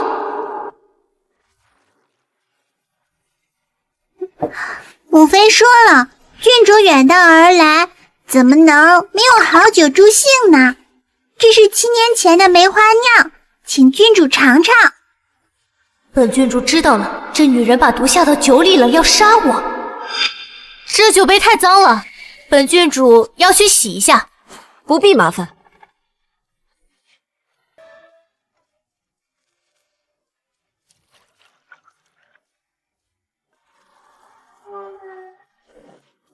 好了，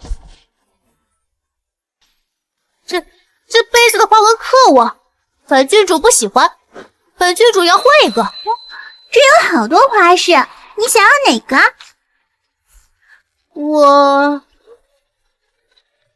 本郡主突然不想饮酒了，对，不喜欢喝酒。既然不喜欢喝酒，那就用饭吧，你不是饿了吗？你们俩不吃吗？我与灵宝去见皇上的时候就已经吃过了，这些都是你一个人的。专门为我做的，哪有这么烂好戏？这女人肯定把毒下菜里了，简直就是想要本郡主的命啊！好，你们俩想鱼死网破是吧？本郡主成全你们。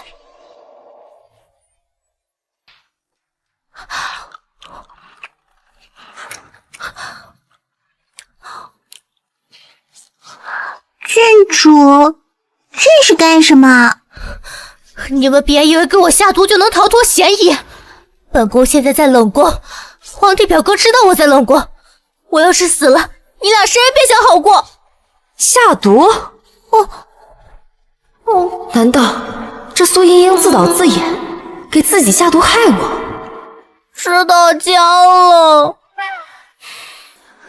好啊，你这个女人还挺谨慎的，等一会儿才会毒发身亡是吧？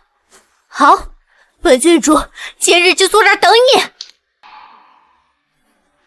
怎么回事？本郡主怎么还没毒发？难不成是见血封喉的剧毒已经发作了，只是我没察觉到？是，谢惊鸿这么聪明，定不会让我抓到把柄的。哎呀！我的肚子好疼啊！毒发了，一定是毒发了！别装了，我没有心思给你下毒。你这个女人，等我死了之后，皇帝和太后一定不会放过你的。我要诛你九族！起来脸色真的不太好，我看看。你别管，在表哥过来之前，我是绝对不会让你们碰我一下的。哎呀，好痛！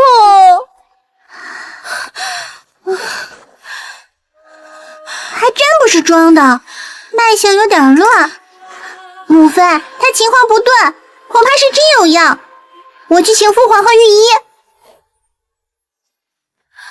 还好本郡主聪明，识破了你的诡计。我没有，少装模作样。等表哥来了，本郡主一定要你好看，要你给我偿命。随你。我感觉毒气心脉了，眼前发黑。表哥，你再不来见我，就见不到英英最后一面了。表哥救我！这怎么回事啊？是他，表哥，他给我下毒，吃了他们做的饭之后就变成这样了。你少胡说！父皇，是他说他饿了，非要母妃做吃的来，结果他吃完就说我母妃给他下毒。表哥，他们就是给我下毒，我真的没骗你，你真的要相信我啊！肚子真的好疼。你确实身体不舒服，但这一切都是你自己的原因。你少往我身上推了，我就是吃了你们俩做的饭之后才变成这样的。下没下毒我心里清楚，自导自演的戏码我看多了，你少在这给我演。你太医，快传太医！表哥，你都看到了，我都吐血了，就是他们下的毒，还说我装。事情尚未定论，等太医来了，自然会知道真相。表哥，我都吐血了，你还要偏心他们？真的是他们给我下的毒。郡主，你怎么站起来了？若是我没猜错的话，是不是觉得吐口血以后胸口就舒服多了？好像确实是，不过他怎么知道的？难道回光返照，人死之前都会这样的？表哥，我肚子真的好痛，你快把他们都杀了！郡主这2天是不是觉得心慌心悸？他怎么知道的？心慌心悸，苏莹莹，你为了陷害我们，居然提前2日给自己下毒。表哥，你听听他这是什么话？你别在这里给我信口雌黄。本郡主这么尊贵的身份，会为了陷害你给自己下毒，真把自己当回事了。郡主确实没给自己下毒，但你也不是中毒，你是思虑过重，肝气不舒才这样。少在这信口雌黄，只是思虑过重，怎么可能会吐血？就是你们给我下毒了。不必吵了，太医马上到了，等会儿自然知道真相。苏莹莹，你最好不要欺骗朕。微臣参见陛下。免礼，快给他看看。敢给本郡主下毒，等御医诊断出来，你们就死定了。哎，怎么样？本郡主到底有没有中毒啊？中的什么毒？还有救吗？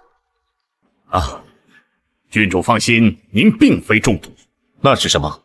郡主脉象弦细，此乃长期情志不畅，肝气郁结。怎么可能是肝气郁结？本郡主是腹痛难忍，跟什么肝什么气有什么关系啊？你这个庸医到底会不会看病啊？郡主，您近日是否时常感到心慌心悸、口干口苦、食欲不振？这不是与方才灵宝说的一般无二吗？哎呀，你就直接说人话，说点大家都能听懂的。我到底是中毒了，还是食物不干净？郡主，您确实没有中毒，之所以感觉到身体不适，是因为最近脾胃不和，肝气旺盛。简单点讲，就是最近身体本就不适，又惊吓过度了。惊吓过度？本郡主知道了，这女人把毒下到酒里了，要杀我，所以真没人给本郡主下毒，真是我自己吓自己，还吓吐血了。听明白了吗？你是自己给自己下病的。郡主，我就不明白了，饭不是你自己要吃的吗？你为何如此怕我们？你胡说！本郡主怎么可能如此胆小？定是你这庸医自己看不好才胡说八道。哦，我知道了，你们是一伙儿的。你这个庸医被谢惊鸿给收买了。苏英英，给朕闭嘴！哼，下去吧，回去给他开点药，调养身体。是。苏英英，朕是不是跟你说过，想要在冷宫住，就得自己动手？你非但麻烦他们，你还闹出这么一通。表哥，这也不能全怪我，他们本来就这么讨厌我，还准备那么多好吃的，谁都会多想的。灵宝说要给你端菜，你不同意，硬要我母妃做。母妃不想惹事就去做，你又说我们下毒。父皇，今日幸好你没听他的一面之词，不然这谋害郡主的罪就落在我和母妃的头上了。我可是郡主，你母妃伺候我是天经地义。苏英英，朕是不是跟你说过，叫你不要惹事，不要惹事？如今你才来，就闹出这么一出笑话。算了，以后膳食不必和他们一起用。还有，再让朕听到你搬弄是非，欺负他们母女俩，你就收拾东西，滚回你老家去。表哥，站住！本郡主让你们俩走了吗？本郡主被表哥训斥，你们是不是很开心？啊！我让你俩站住！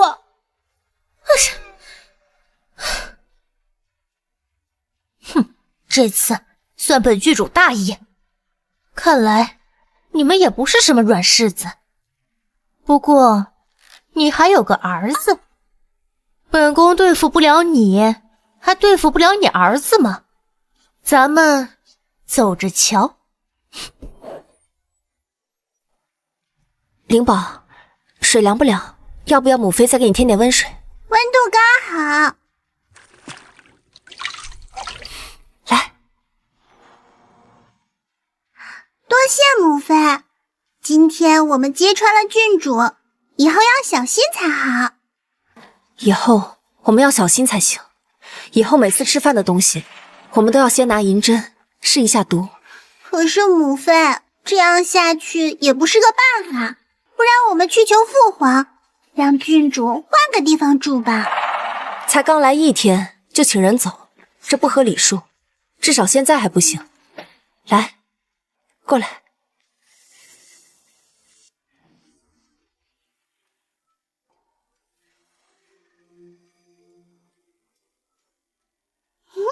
母妃，不然我们和大哥换个地方住吧，就让父皇再在宫里再给我们寻一处宫殿，我们惹不起还躲不起吗？怕是不行。明日你大哥就从南州回来了。大哥回来了。而且这次他还带回来了养他长大的那条狼。如果我们此时搬出去，宫里人会有危险的。狼野性未驯，确实会有危险。不过母妃，我们把那条狼带回宫里，养在哪儿？宫里好像没有养狼的地方。你父皇已经同意了，说是寄养在我们冷宫里。我们这儿冷宫里养狼也是闻所未闻，看来我这父皇是知道怎么能让大哥和母妃开心的。如此，我怎能不借机助攻一把？母妃，要不要我们明日去谢谢父皇？明日你大哥回来，没有时间。去嘛，母妃，见完父皇再去看大哥，就当是为了我吧。好，那你先睡觉，明日先去见他。灵宝这就睡，明日还能把那盘茯苓糕带过去。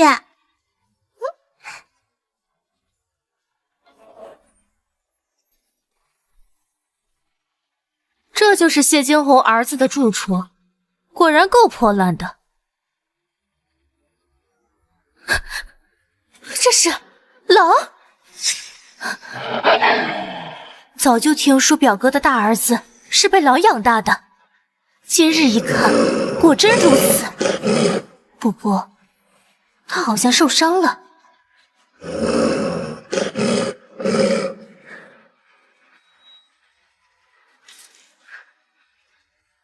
哼！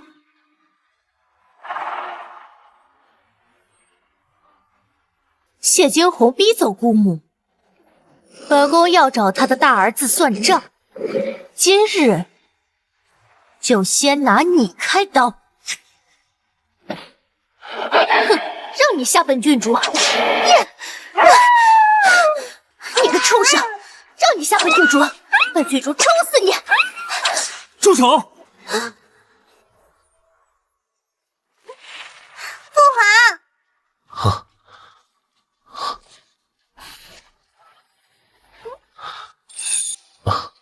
灵宝给父皇准备的糕点忘了拿了，我这就去取。灵宝，你就这么怕朕？怕到连与朕同处一殿都难以忍受？陛下想多了，我只是看到你在忙，不便打扰罢了。是真的看到朕在忙，还是故意躲着我？要不是灵宝硬拉进来，你怕是连这道门槛都不会踏进。谢惊鸿，你何止连与朕独处都不会了？陛下是九五之尊，我自然是要尊敬着。尊敬朕？谢惊鸿，你非要这般跟朕讲话？那你想听什么？朕只想知道你心里面到底在想什么。你就没有什么话想问朕？没有。我与陛下之间，除了灵宝和真儿，再无其他。再无其他？你再给朕说一遍，你就这么怕朕？陛下想多了，我今日来是想要谢谢你，允许真儿在冷宫养狼的。若无他事，我先走了。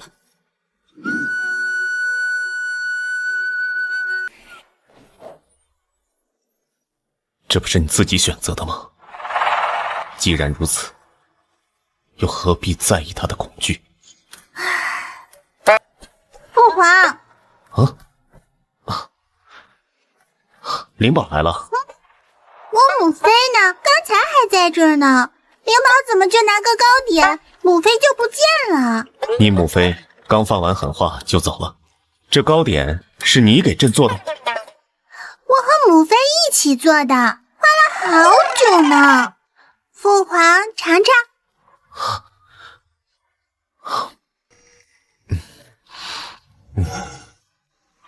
甜了。父皇，您刚刚说母妃放狠话，灵宝就去拿了糕点，就一会儿，你们也能吵架？朕没跟他吵，是你母妃说话太难听了，我懒得跟他解释。父皇不愧是天子，就是有格局。那你们吵的什么呀？你一个孩子，管那么多大人的事干嘛？父皇，我告诉你一件事，一个秘密，你靠过来点。什么事情搞得神神秘秘？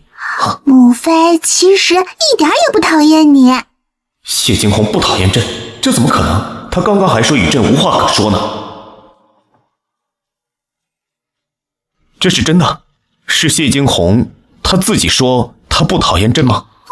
这还用说，本仙子一眼就能看出来。不过今日还是要弄清楚当年到底发生了什么。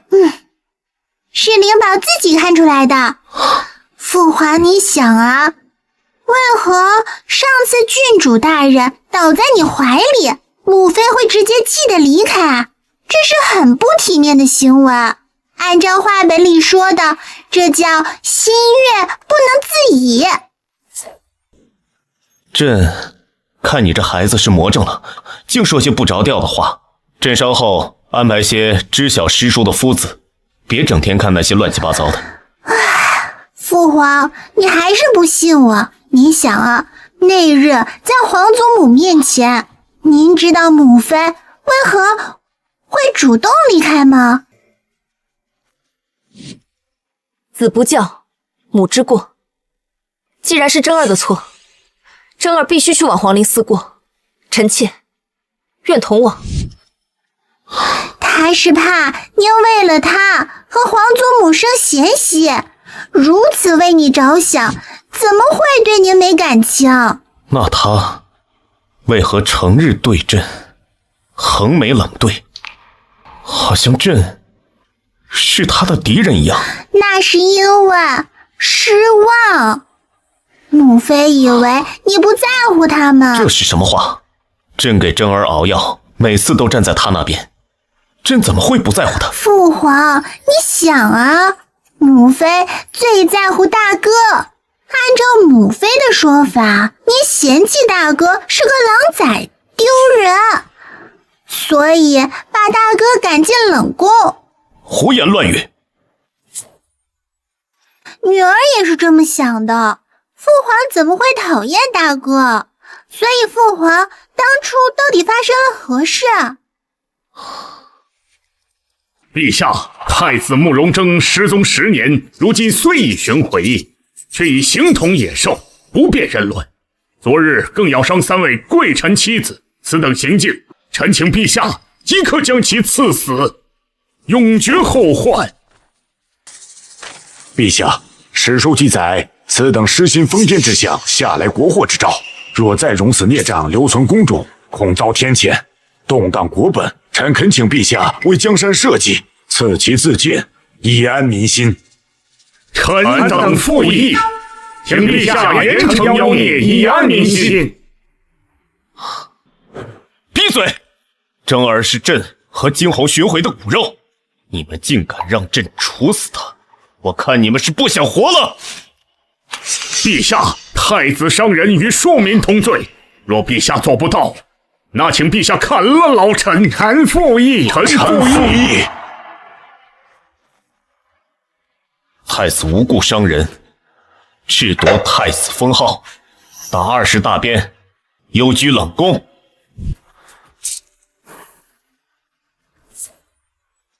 哦，原来是这样。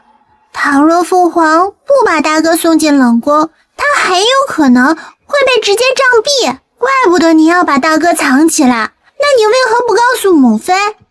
圣旨是朕下的，没什么好狡辩的。就算他恨朕，朕也不愿让他承受这些。没想到这才是真正的原因，不然我替您去解释。这怎么行？朕是天子，如今说出去，似乎是朕在跟他求和，朕的威严何在？难道在父皇眼里，您的尊严面子比母妃和大哥都重要吗？自然是你们更重要。所以呀，我们去跟母妃坦白吧。你想啊，母妃要是知道真相，肯定会说父皇跟臣子抗争，只为保大哥周全，他却还误会你，说不定母妃还会给你道歉呢。走，去冷宫找你母妃。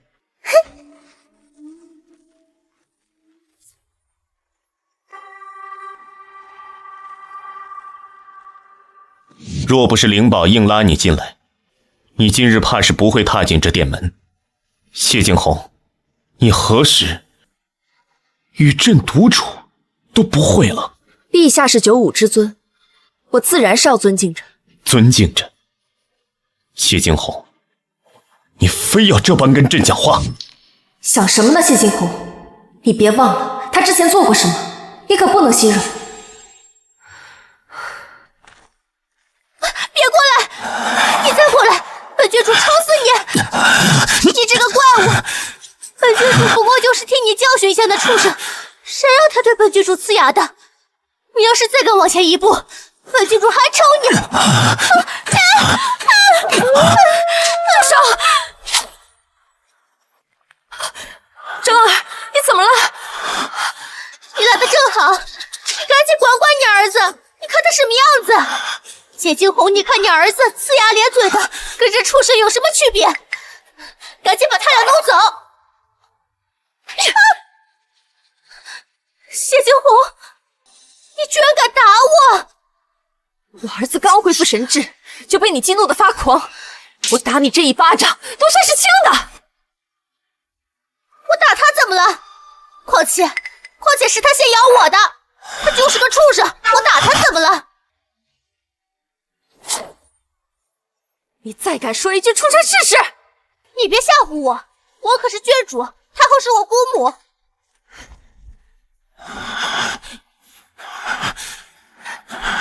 是你先故意打那只狼，然后又激怒他的，是不是？是又怎样？冷宫本就不能养这些凶物，况且是他先咬我在先的。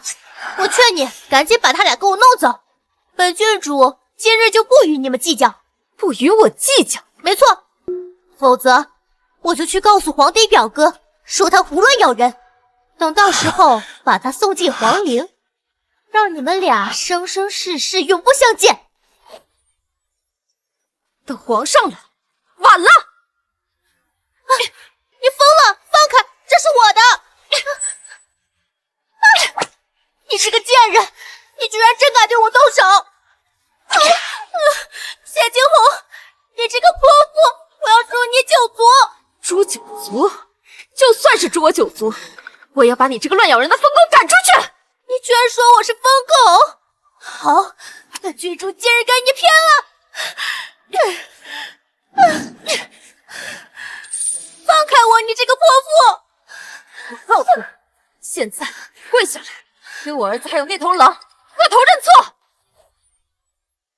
放开我，谢惊鸿！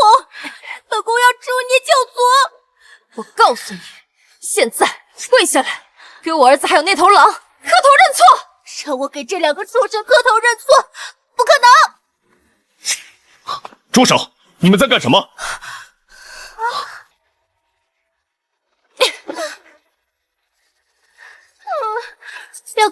表哥，你终于来了！这个毒妇要杀我，他要逼死我！在宫中如此厮打，成何体统？你总是这样，进来什么都不问。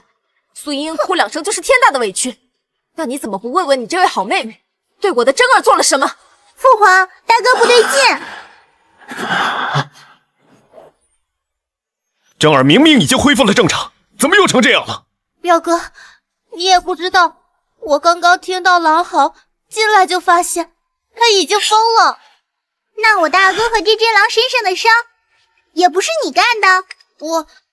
他身上的鞭子是我抽的，但是他们想咬我在先，我也是为了自保。郡主啊，你确定他咬你了吗？那伤口呢？让我们看看。还有，灵宝有一事不明白，这只狼一直被拴着，活动范围有限，怎么会咬到你呢？表哥，你看他，一点都不懂规矩。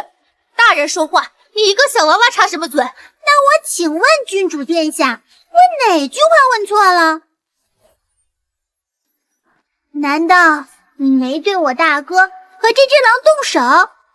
表哥，你别听这丫头颠倒黑白。对，你看谢惊鸿给我打的，表哥，他仗着自己是将军府嫡女，就欺负我。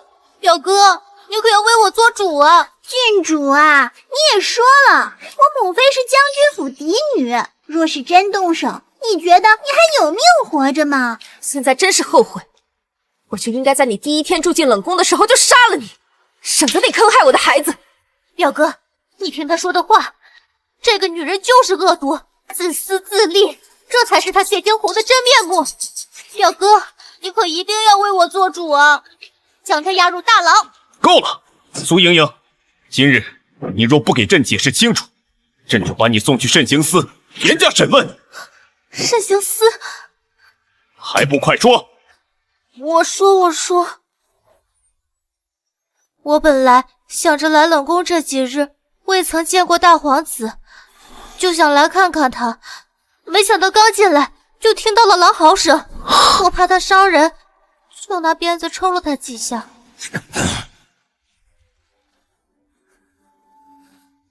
让你吓本郡主，你个畜生，让你下本郡主，本郡主抽死你！住手！但是没想到大皇子来了之后，非但不尊重我，还质问我为什么要抽那个畜生。我气不过，就当着他的面打了他几鞭子，还问什么？还问这畜生是不是他娘？然后他就疯了。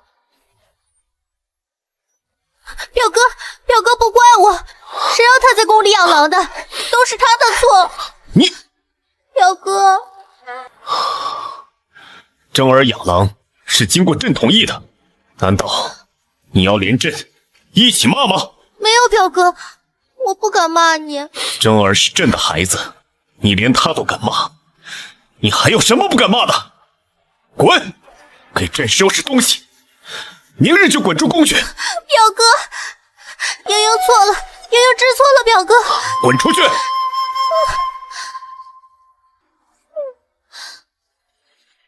站住！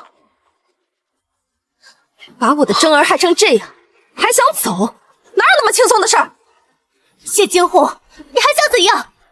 现在跪下来，给我儿子和那头养他长大的狼道歉！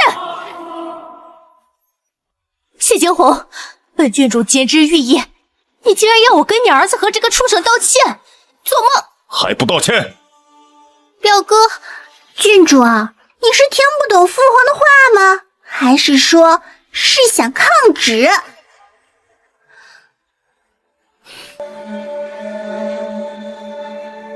对不住，听不见。你谢惊鸿，你别太过分！哼，对不住，我错了。我儿子好不容易恢复正常，你又刺激他发疯，你以为道个歉就能结束吗？谢惊鸿，你还想怎样？你儿子发疯是因为你儿子本身就是个疯子，是个怪物，关我什么事情？再说了，我父王是太后的救命恩人，你能拿我怎样？滚出去！哼！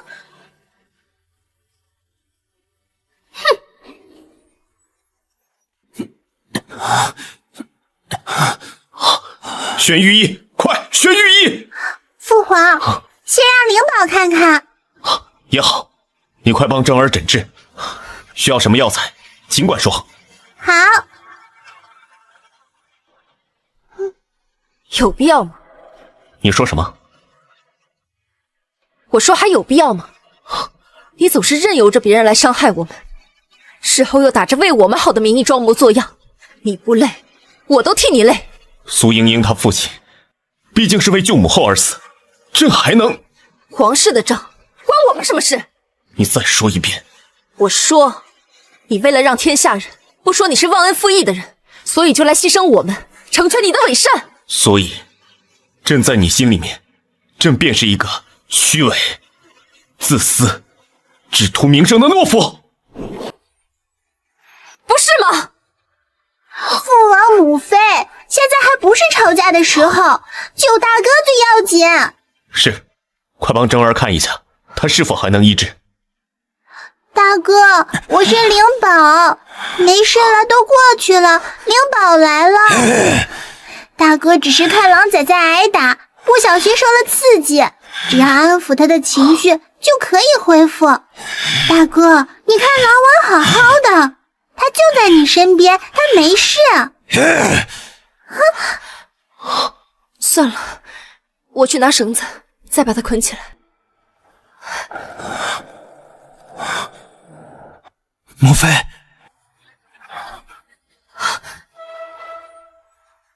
真儿，娘，真儿，如今可还觉得哪里不适？胸口可还憋闷？朕父皇忧心了。他可没忧心，他巴不得你死了。母妃，其实父皇有话对你说，父皇你快说啊！朕对他无话可说。还杵在这干什么？出去！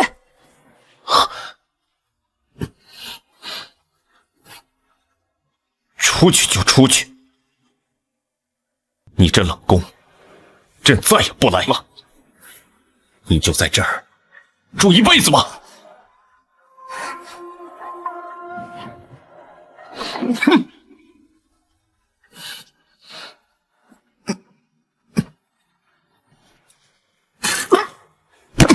父皇！父皇，你醒醒！父皇！皇上！父皇！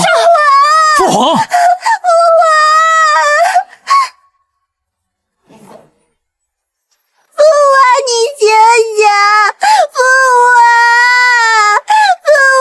他们说，父皇急怒攻心，引了心气之症复发，回天乏术了。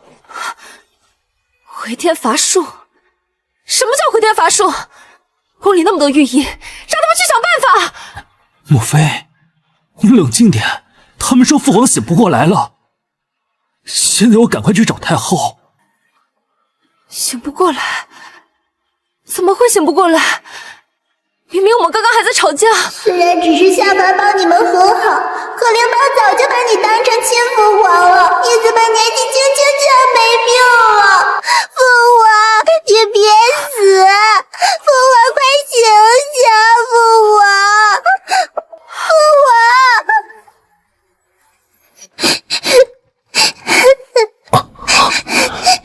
皇！灵宝，传小夫子。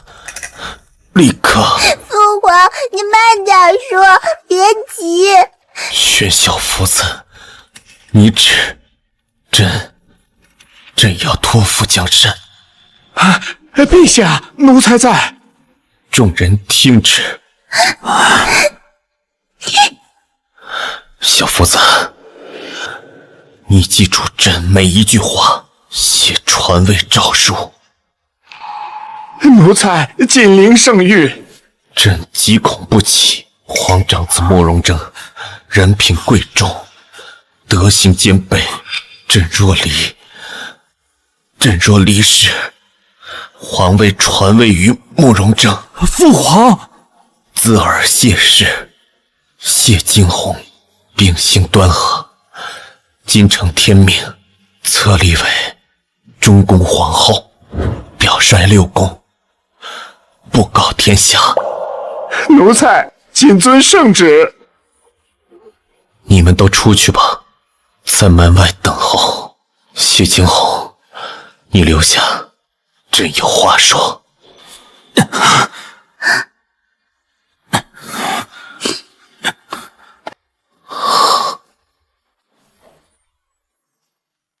吓着你了吧？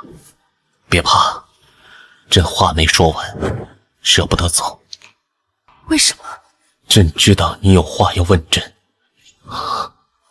你先听朕说，你过来些，朕没力气了。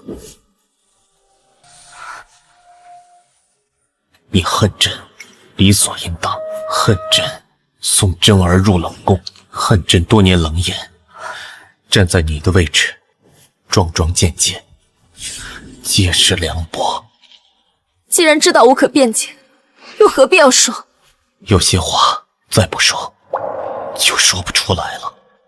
真儿进冷宫那年，是大臣逼朕处死的，说他祸国殃民，是妖孽。当年朕根基不稳，护不住他，才把他送进冷宫。那些年，每隔2、3日，朕都会去看看。你别说了，你别说了。朕知道你在冷宫不易，你讨厌朕，朕每次心都碎了。不容林，不容林，不容林，你别说了，我求求你，我求求你别说了，我信，我都信。朕作为皇帝，或许勉强及格，但作为一个夫君，作为一个父亲，简直一塌糊涂。往后，真儿和灵宝就交给你了。不容林！父皇，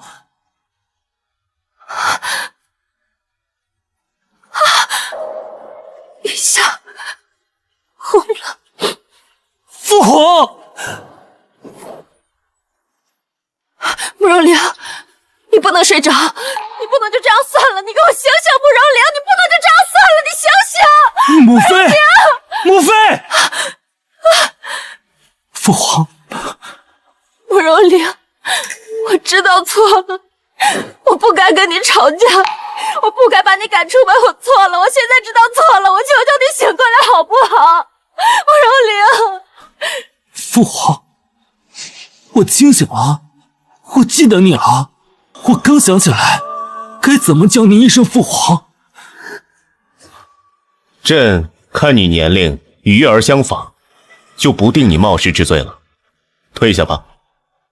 哈哈，你这孩子真有意思。御医开的药说喝了头就不疼了。来，仙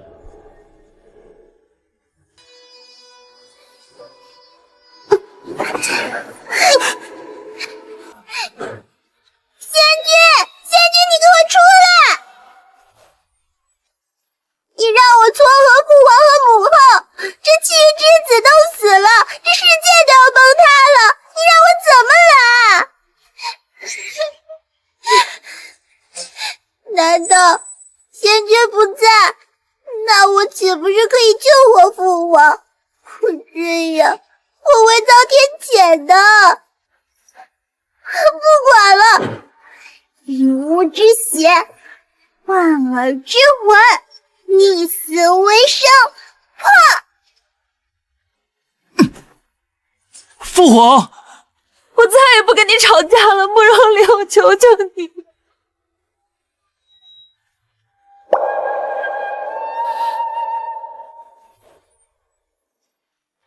慕容玲，朕怎么醒了？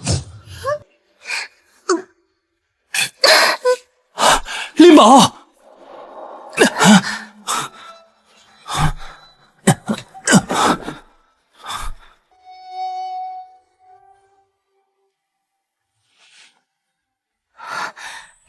真的掉了。是啊，胎记真的掉了。以后我们灵宝就是一个漂漂亮亮、健健康康的小女孩了。来，灵宝，喝完这最后一副药就恢复了啊。没想到逆天改命一次，不仅没死，胎记还掉了。父皇、母妃、大哥，我们都没事。今后我们一家人永远都好好的。